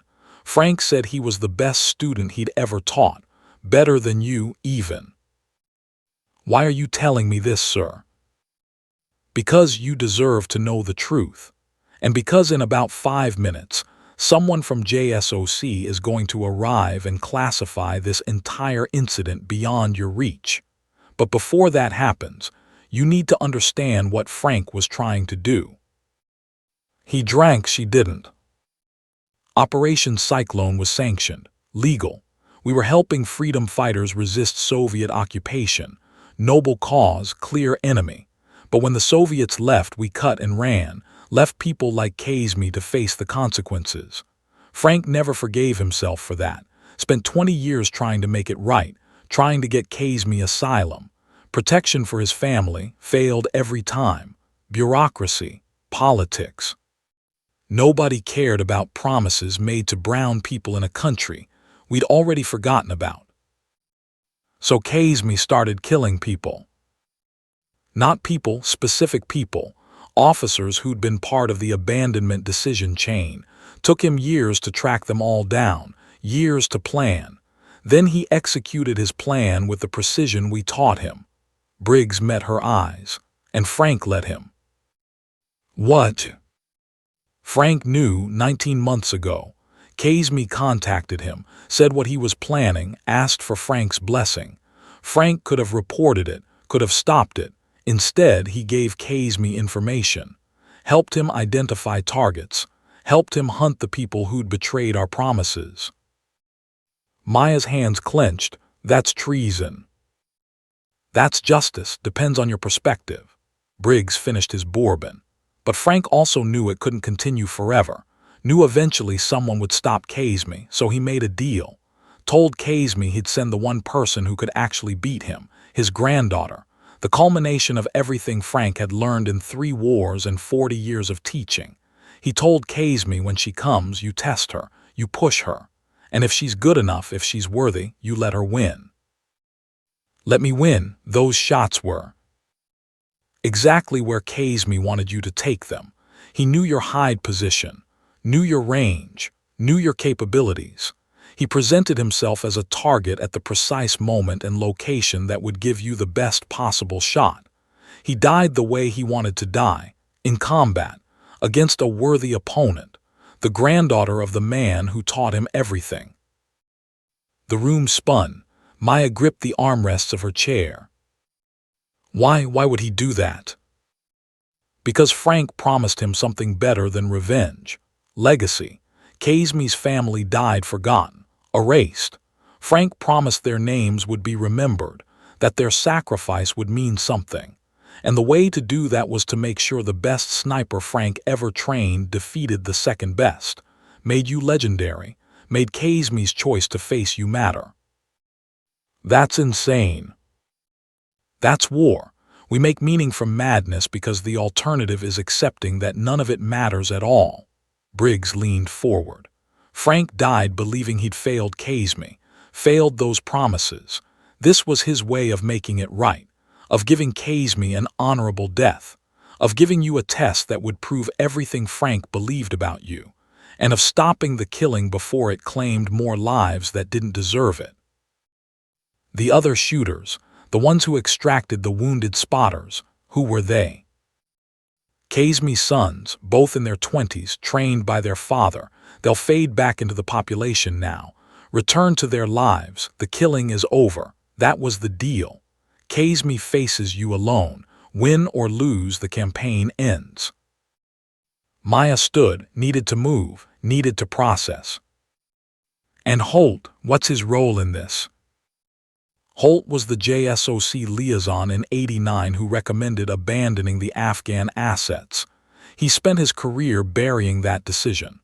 The journal Casey carried, it has everything: names, operations, promises made and broken.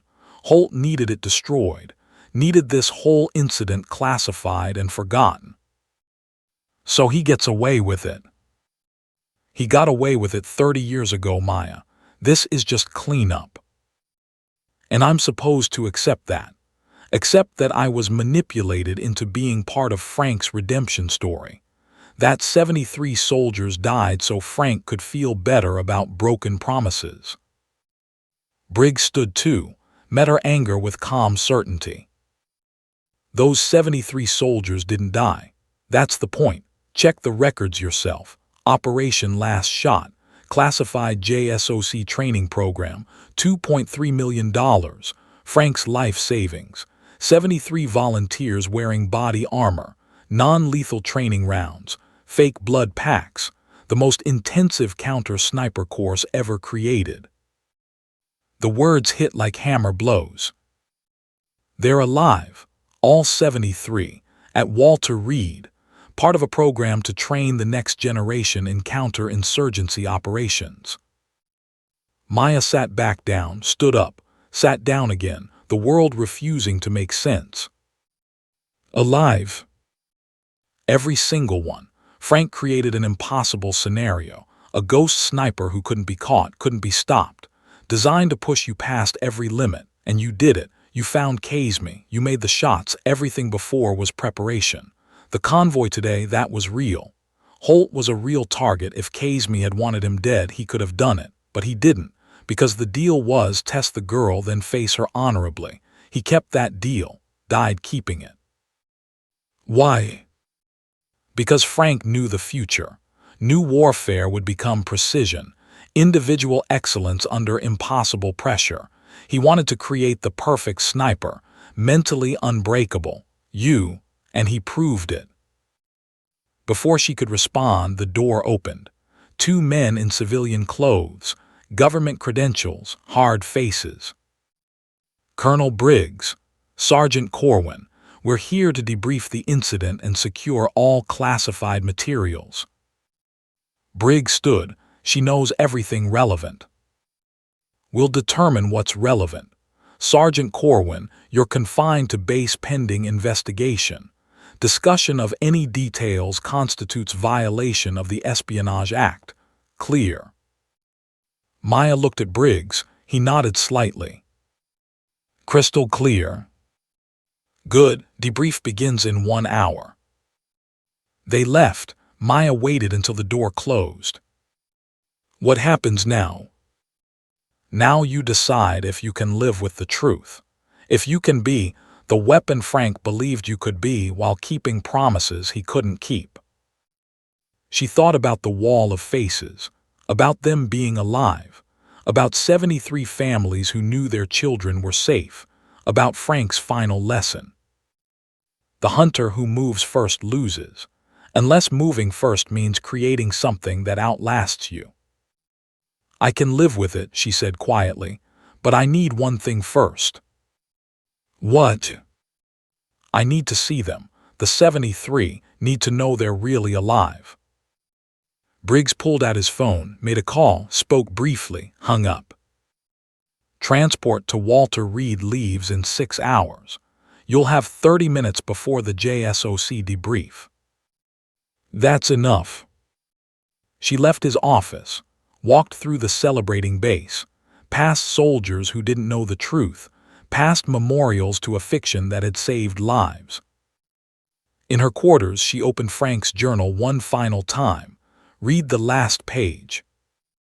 Fire and vanish, Maya girl. The hunter who knows when to stop hunting becomes the teacher who ensures the hunt mattered. She finally understood. Frank hadn't taught her to kill, he taught her when not to. The ghost was dead, the mission was complete, and 73 soldiers were alive. Tomorrow she'd see their faces. Tomorrow the debrief would bury this story forever. But tonight she grieved for Rashid Kazmi, a man who'd been promised everything and given nothing, who died so Frank Corwin's granddaughter could become legend. She raised her canteen, toasted the empty air. Rest in peace, Kazmi, you were worthy. Somewhere in the mountains, his sons carried his body home. And Maya Corwin's real war was just beginning.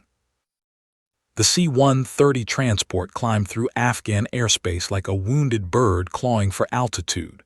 Maya Corwin sat in the webbed seating along the fuselage wall, surrounded by soldiers heading home on rotation.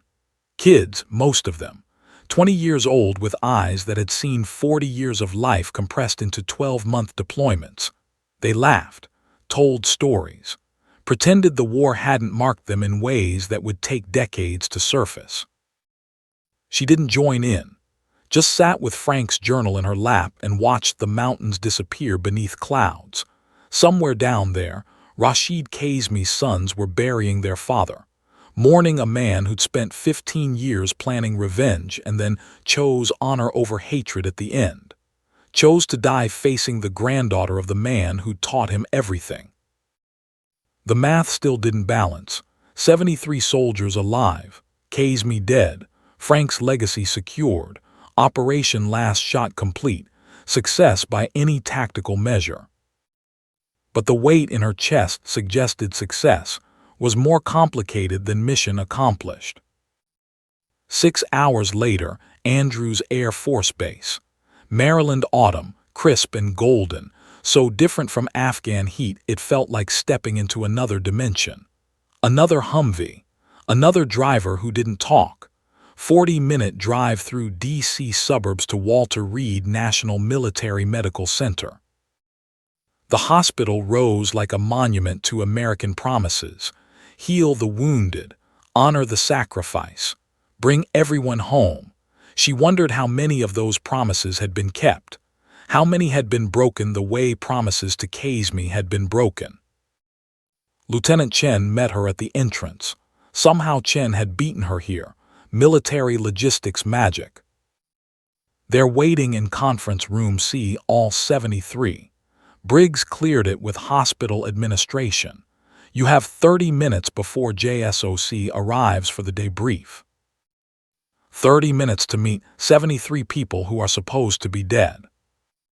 30 minutes to see that Frank's plan worked. Chen touched her arm. Maya, they know about Kazmi, about the training op, about everything. They volunteered for this, knew the risks, wanted to be part of creating something bigger than themselves. They volunteered to fake their deaths and let their families believe they were gone. Their families know too, all classified, all cleared. These aren't random soldiers. They're volunteers for JSOC special programs, elite, committed. They understood what Frank was building.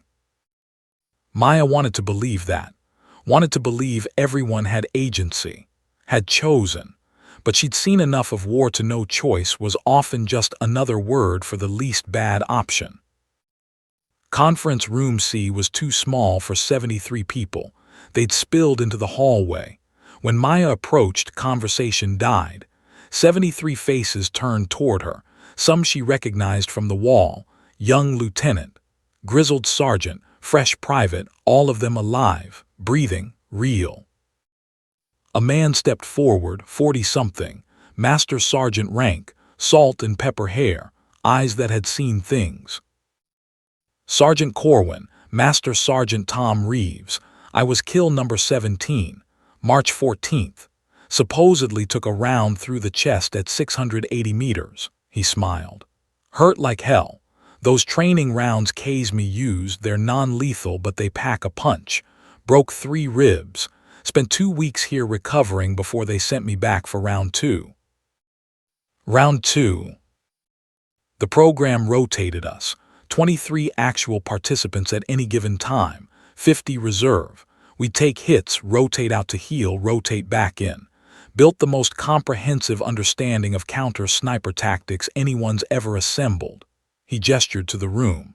Everyone here has been shot at least twice by one of the best snipers in the world. We learned what works, what doesn't, what keeps you alive when someone's hunting you. Another soldier spoke up. Female, captain's bars, mid-30s. Captain Lisa Martinez, kill 41. Frank recruited me personally, told me this would be the hardest thing I'd ever do, that it would hurt, that it would haunt me, but that it would save lives, hundreds of lives, maybe thousands. She met Maya's eyes. He was right. I've taken what I learned here and trained 300 soldiers in counter-sniper awareness, doctrine changes, tactical improvements. We've prevented more casualties in the last 6 months than Kazmi's fake campaign claimed in 11.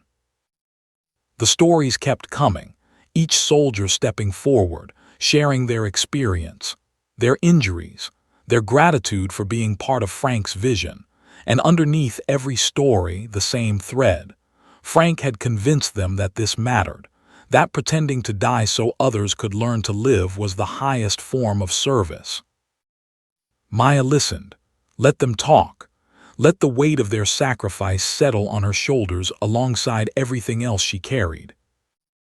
When they finished, silence filled the room, expectant, waiting for her to say something, to validate their choice, to confirm that Frank's plan had worked. She thought about the right words, the inspiring speech, the grateful acknowledgement, everything a leader was supposed to say. Instead, she told them the truth.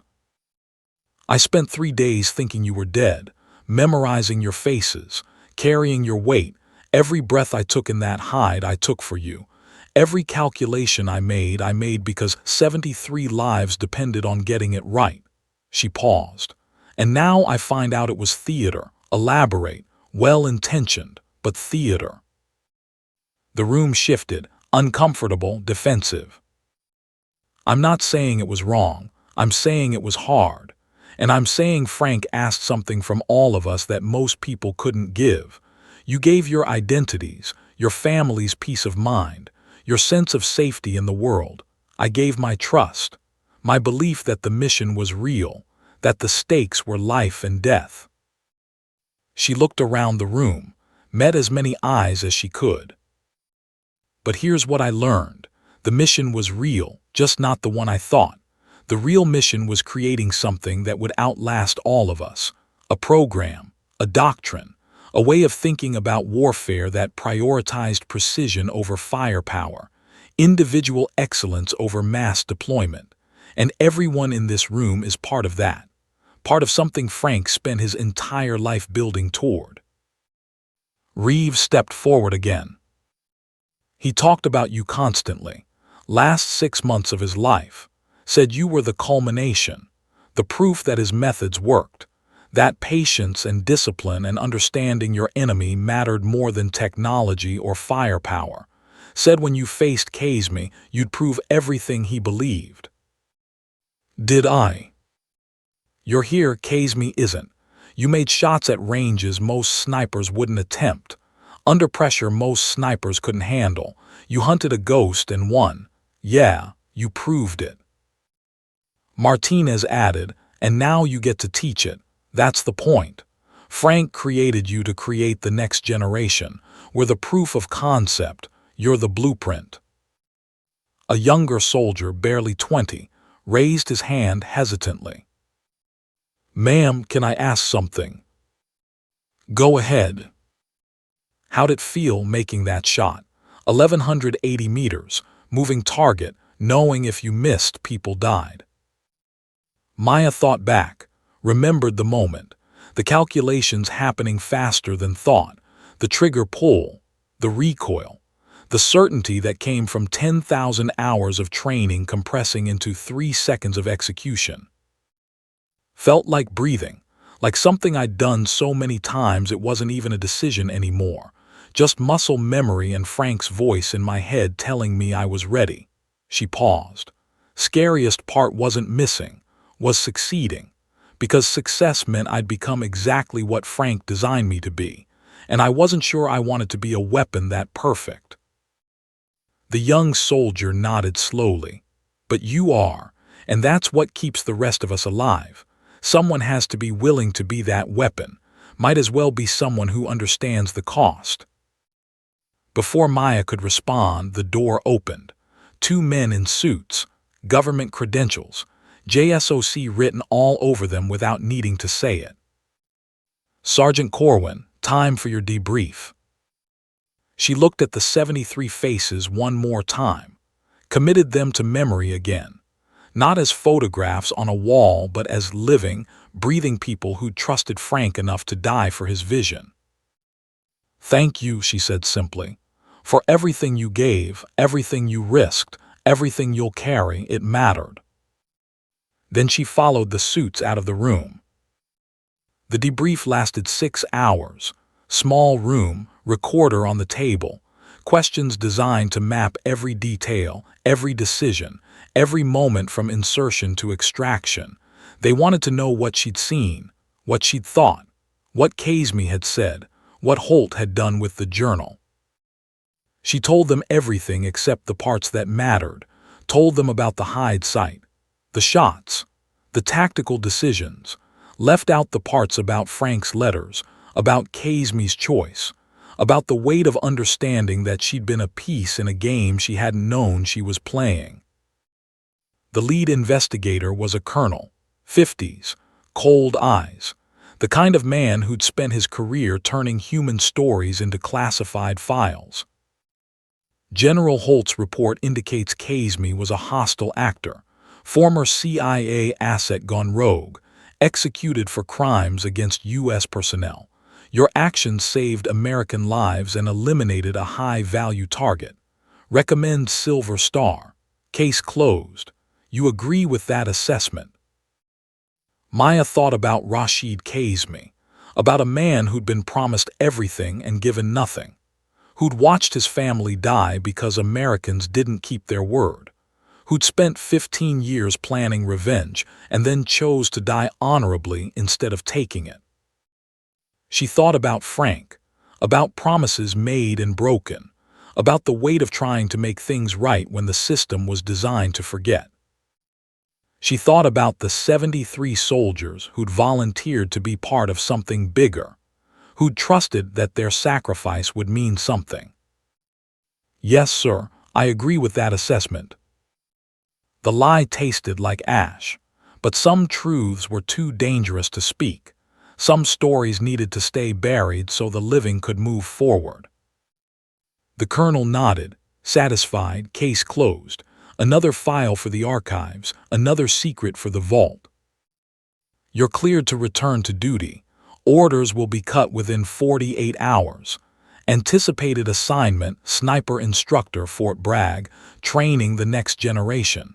Questions? No, sir. Dismissed. She walked out of Walter Reed into October sunshine. Autumn in D.C. Leaves turning, tourists taking photos of monuments. Life continuing the way it always did while soldiers carried weights the civilians would never see. Chen waited by the Humvee. How'd it go? Official story is heroic sergeant kills rogue sniper, saves convoy, receives medal, end of story. And the unofficial story gets buried with Frank and Kazmi and everyone else who knew the truth. They drove in silence, back to Andrews, back to another transport, back to Afghanistan where Maya's deployment had 4 more months to run, 4 more months of patrols and guard duty and the slow, grinding routine of occupation. But she never went back to Kunar province. Her orders shifted. New assignment, special projects, training Afghan National Army snipers in counter-insurgency tactics, teaching them the skills Frank had taught her, creating another generation of precision shooters who understood that every bullet carried a name. The months passed. December, January, February. The war continued the way wars do, grinding, persistent, indifferent to individual stories. In March, she received a package, no return address, postmarked Peshawar, Pakistan, inside a letter in broken English. Sergeant Corwin, I am Yusuf Kazmi, son of Rashid. We bury father in mountains as warrior. He speak of you before death. Say you are worthy. Say you understand honor. Say Frank Corwin teach you well. We keep promise. No more killing. Return to life. But first we give you what father want you to have. At the bottom of the package, wrapped in oilcloth, was Rashid Kazmi's journal, the one Holt had taken, the one that held all the secrets. She opened it carefully. Inside, pages in Pashto and French she couldn't read, but also photographs, documents, letters spanning decades, and a handwritten note in English clearly added recently. To Maya Corwin from Frank, if you are reading this, the mission is complete. Kazmi is gone, you have proven yourself. Now you must choose, expose the truth and destroy careers but honor promises made, or bury the truth and protect the system but dishonor sacrifices. I cannot tell you which is right. Only you can decide what matters more, legacy or truth. I pray you choose wisely. Your grandfather, Frank. She sat in her quarters reading through the journal for hours, saw the story laid out in documents and dates. Operation Cyclone, the promises made to Afghan fighters, the systematic abandonment when American interests shifted, the families destroyed, the Allies betrayed. Saw Frank's letters to Kazmi, apologies, explanations, money transfers, desperate attempts to help from inside a system designed to forget. Saw Kazmi's responses, measured, understanding, forgiving, until his family died, until forgiveness became impossible, until revenge became the only language that felt honest. And saw the final exchange, Frank dying, Kazmi planning, both of them crafting one last mission, create the perfect sniper, give her an impossible test, let her win, end the cycle of betrayal with something that felt like honor.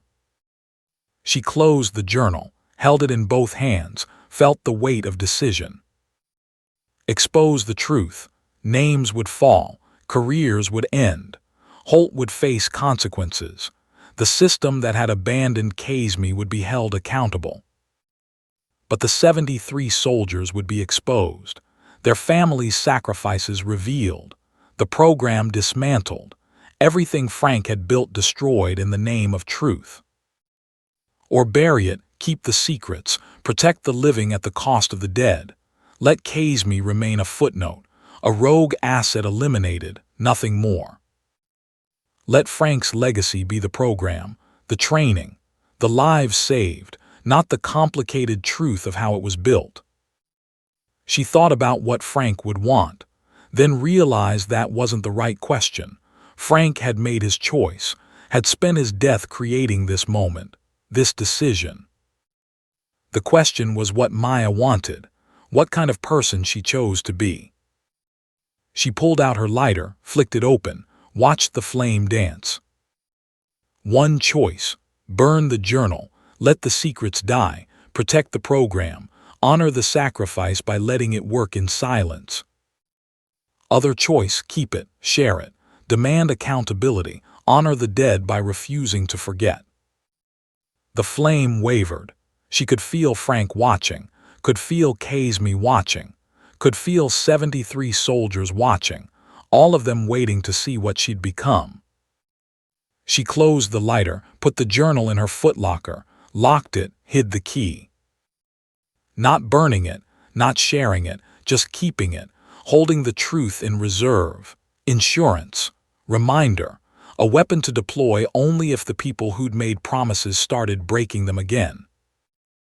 Frank had taught her to be a weapon, but he'd also taught her when not to fire, when to wait, when to let the threat of the shot do more than the shot itself.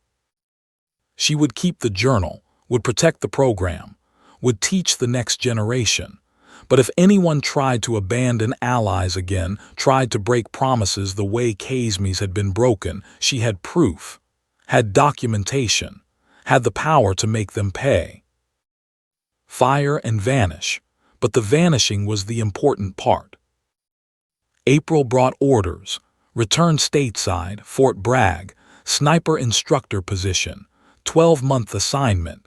She packed her gear, said goodbye to soldiers whose names she'd forget in a year, boarded the transport home. Fort Bragg, North Carolina, spring, dogwoods blooming, infantry ranges echoing with rifle fire, the smell of cordite and fresh cut grass, and the particular atmosphere of a place designed to turn civilians into soldiers. Her new office was in a concrete building on the edge of the sniper training compound.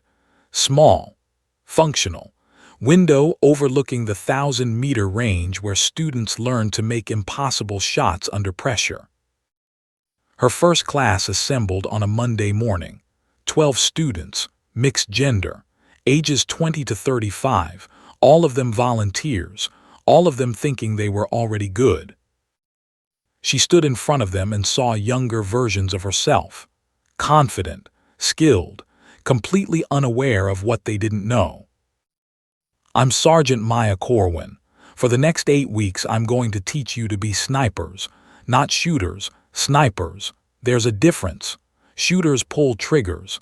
Snipers understand that the trigger is the least important part of the weapon. Questions? A hand went up, male, mid-20s, cocky smile. Sergeant, I qualified expert marksman, scored top 5% at basic. I'm pretty sure I know how to shoot.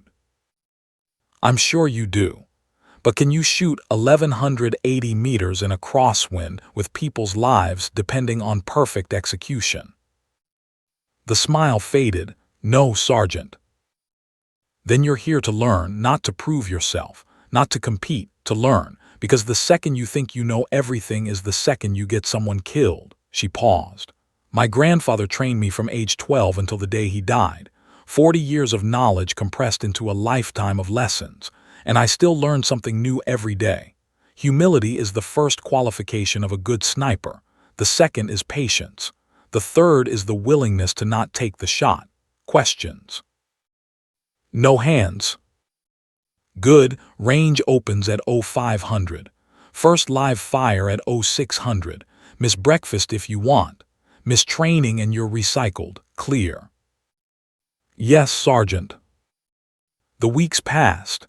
Teaching, demonstrating, watching young soldiers transform from confident to capable, from cocky to competent, from thinking shooting was about the rifle to understanding it was about everything except the rifle. Wind, temperature, range, angle, time of day, mirage, heartbeat, breathing, the 1,000 variables that separated a good shot from a perfect shot.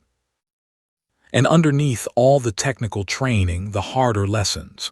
When to shoot, when to wait, when to let the target go because taking the shot would compromise the mission, when to accept that perfect was impossible and good enough was all you'd get. Frank's lessons, filtered through Maya's experience, passed on to the next generation. In June, Colonel Briggs visited, older than when she'd seen him last, more worn but still carrying the weight. They walked the ranges together, watched students attempt shots most would never make in combat, talked about everything except me. Finally, Briggs broke the silence.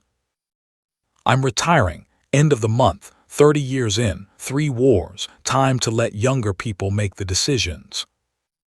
You've earned it, sir. Maybe, or maybe I'm running from what I can't fix. He stopped walking, looked at her. Holt's being considered for Vice Chief of Staff, Joint Chiefs, highest levels. The journal, The Truth About Cyclone, it would destroy that. Destroy a lot of careers, a lot of programs that actually do good. I know. Chen told me about the package, about you having the journal. I'm not asking what you're going to do with it. Just saying that whatever you decide, some people will call you a hero and some will call you a traitor. Truth is complicated like that. I'm not doing anything with it, sir. Just keeping it safe. Insurance policy in case promises get broken again. Briggs smiled, tired but genuine. Frank trained you better than I thought, not just as a shooter, as a tactician, knowing when to fire and when to hold your round. He offered his hand. It's been an honor, Maya, serving with you, serving with Frank, all of it. She shook his hand. Honor's mine, sir. Thank you for everything. He left. She went back to teaching. July brought a letter from Master Sergeant Reeves. The 73 had formed an organization, veterans of Operation Last Shot, supporting each other, sharing what they'd learned, creating training programs across different units, spreading Frank's doctrine like seeds. They wanted Maya to join, to be part of the legacy, to help shape what Frank had started. She wrote back, accepted, added her voice to theirs, helped design curriculum, reviewed training protocols, became part of something bigger than herself. August came with news. Stone had been promoted, lieutenant colonel, running special operations training at Fort Benning. He called, asked if she'd be interested in consulting, teaching Delta operators advanced counter-sniper techniques. She agreed. September brought the anniversary. 1 year since Kunar Province, since the 3-day vigil, since the shots that had ended Kazmi's campaign and validated Frank's life work. She took leave, drove to Montana, to Frank's ranch, the place he'd left her in his will, 40 acres of mountains and memories and the echoes of 1,000 lessons. Stood at his grave, small headstone in a family plot, simple inscription, Gunnery Sergeant Frank Corwin, Marine, teacher, grandfather. She placed her silver star on the headstone, let it rest there. You were right, she said to the stone, to the earth, to whatever remained of Frank in this place. About all of it, about me, about what I could become, about Kazmi, about the cost and the weight and the responsibility. You were right. Wind moved through the grass, carried the smell of pine and earth and home. But I'm changing the ending, not burying the truth, not exposing it, just keeping it ready, making sure if the system fails again, if promises get broken again, there's accountability. That's the lesson you forgot to teach. That honor without consequences is just theater. She picked up the medal, pocketed it. I'll keep teaching. Keep spreading your doctrine, keep building what you started, but I'll do it my way, with my rules. And the first rule is nobody gets abandoned. Not like Kazmi was, not ever again. She drove back to Bragg, back to teaching, back to the endless work of transforming civilians into warriors and warriors into weapons precise enough to change battles with single shots. October arrived, her contract was up. Decision time, re-enlist, stay in, keep teaching within the system, or get out. Start something independent, build Frank's legacy outside military structure. The offer came from an unexpected source, a private military contractor, executive protection, high-value targets, precision shooting where political considerations didn't matter, good pay, better benefits, freedom to operate without regulations that sometimes protected the guilty. She considered it, weighed options, talked to Chen, who'd left the army and gone to work for a think tank analyzing Middle East policy, talked to Stone, who counseled her to stay in, work the system from inside, talked to Reeves, who said either choice was valid as long as she kept teaching. In the end, she chose a third option. Started her own school, private, civilian, teaching law enforcement and military contractors and anyone willing to pay for the best sniper training available. Built it on Frank's doctrine: patience, discipline, understanding your enemy, knowing when not to shoot. Called it Corwin Precision Solutions. Hired instructors from the 73. Created curriculum that combined Frank's methods with modern technology. Built a reputation. Within 2 years, students came from everywhere: police departments, FBI, Secret Service, foreign militaries, all wanting to learn from the woman who'd killed the ghost, who'd made impossible shots, who carried Frank Corwin's legacy. She taught them all the same first lesson. Shooting is the easiest part, everything else is harder. Understanding terrain, reading wind, controlling fear, making ethical decisions under pressure, knowing that every bullet you fire carries a name and you better be sure it's the right one. 5 years after Kunar province, she received another package, same handwriting as before: Yusuf Kazmi. Inside, a photograph. Yusuf and his brother standing outside a school, teaching Afghan children mathematics, history, English, building futures instead of planning revenge. Note attached. Sergeant Corwin, we keep promise to father, to Frank. No war, only peace. We teach children what father and Frank both believe. That education is stronger than bullets. That honor matters more than revenge. That some wars end not with victory but with choosing not to fight. Thank you for giving father honorable death. Thank you for keeping his memory with respect. Your friend, Yusuf.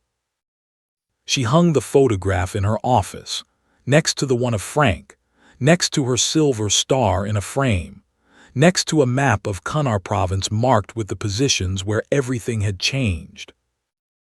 Students would ask about them, about the old man, about the medal, about the 2 young men teaching school in a war zone.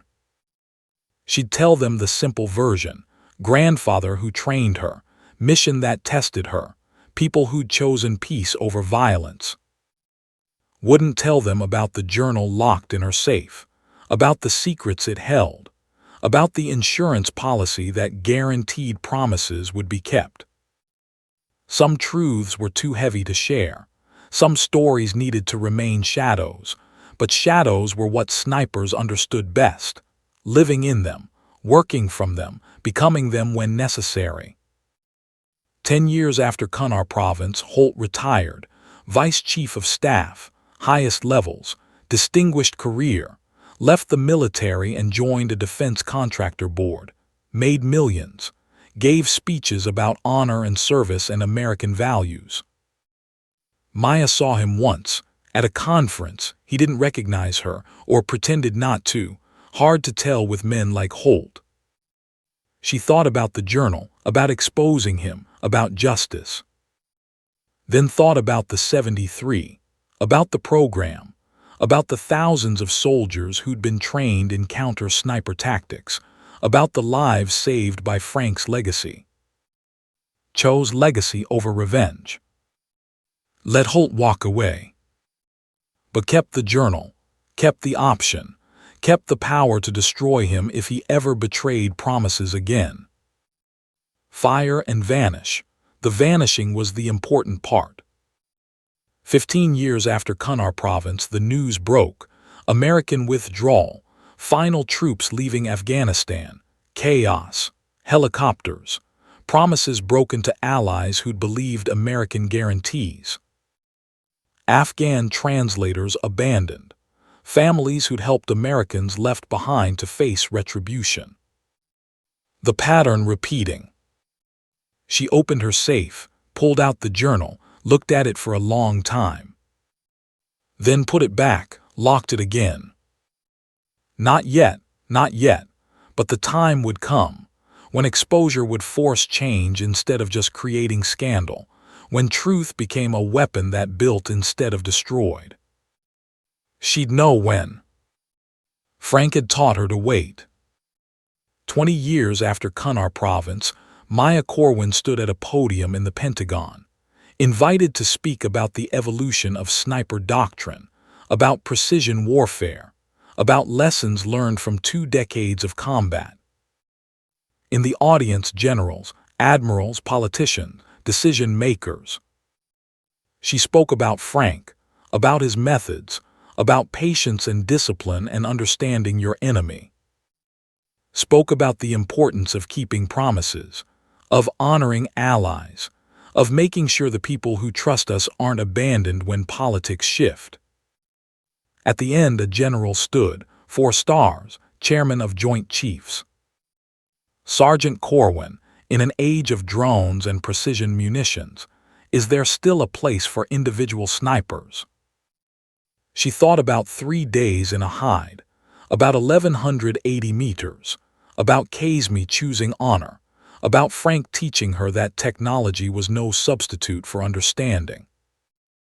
General, machines can aim, they can calculate, they can kill with precision we couldn't imagine 50 years ago, but they can't understand, can't read an enemy's intention, can't make ethical decisions in the moment, can't choose mercy when mercy is the right tactical choice. That's what snipers do. That's what humans do that machines never will. We bring judgment to violence, conscience to warfare. And yes, sir, there will always be a place for that. Silence, then applause, genuine, sustained. After the speech, a young captain approached, female, mid-20s. "Ma'am, I'm writing my thesis on counterinsurgency doctrine. Would you be willing to be interviewed?" Maya looked at her, saw herself 15 years ago. "What do you want to know?" "The truth about how snipers think, not the official version, the real one." Maya smiled. "Walk with me." They walked through Pentagon corridors, past photographs of wars, past memorials to the fallen. "The truth," Maya said slowly, "is that every sniper carries ghosts, people we've killed, people we've saved, people we wish we could have saved but couldn't.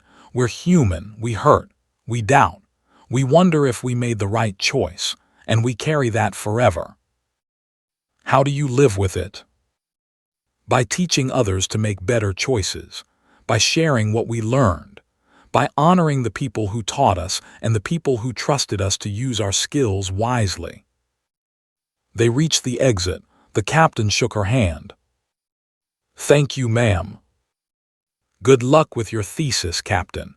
And if you want to learn more, my school runs courses twice a year. You'd be welcome." Maya stood in the Pentagon entrance, watched young soldiers streaming past, all of them part of the machine, all of them carrying pieces of wars past and future. Somewhere in Montana, Frank's grave weathered another season. Somewhere in Pakistan, Kazmi's sons taught another class. Somewhere in North Carolina, 73 veterans shared stories about the mission they'd never officially completed. And somewhere in a locked safe, a journal held truths that would matter when the time came. Maya Corwin walked into afternoon sunshine. 20 years since she'd stepped off that Black Hawk. 20 years since she'd learned the real mission was teaching the right lessons to the right people. Frank had been right about everything except one thing. He'd said the hunter who moves first loses, but the truth was more complicated. The hunter who knows when to wait, when to act, when to fire, and when to vanish, that hunter never loses. She drove back to her school, back to the ranges where students learned impossible shots, back to the work of carrying Frank's legacy forward while holding truth in reserve. Fire and vanish. But what you leave behind, the lives you change, the people you teach, the promises you keep, that mattered more than any shot she'd ever taken. The sun set over North Carolina. Students cleaned rifles on the range. conversations about wind and distance and the eternal challenge of precision. Maya Corwin stood in the doorway of her office, looked at the photographs on the wall. Frank, Casey's sons, the 73, Stone, Chen, Briggs, everyone who'd been part of the story. She'd keep teaching, keep building, keep spreading the doctrine, keep holding the insurance policy. But mostly she'd keep honoring the ghosts, the ones who'd taught her, the ones who'd tested her, the ones who'd trusted her to do the right thing. Fire and vanish. The hunter who knows when to stop hunting becomes the teacher who ensures the hunt was worth it. Frank had taught her to be a weapon. She'd become something better. A guardian of truth, of legacy, of promises that mattered more than pride. And that was the last shot, the one she never had to take, because sometimes the perfect ending isn't victory. It's understanding that some wars end not with final shots but with choosing to build something that makes the next war unnecessary. Maya Corwin turned off the lights, locked her office, drove home under stars Frank had taught her to navigate by. Tomorrow she'd teach again, would share the lessons, would pass the torch. But tonight she rested easy knowing Frank would be proud. Not because she'd killed the ghost, but because she'd honored what the ghost represented, promises made, sacrifices given, the weight of choosing honor when revenge would have been easier. That was worth more than any medal. That was worth everything.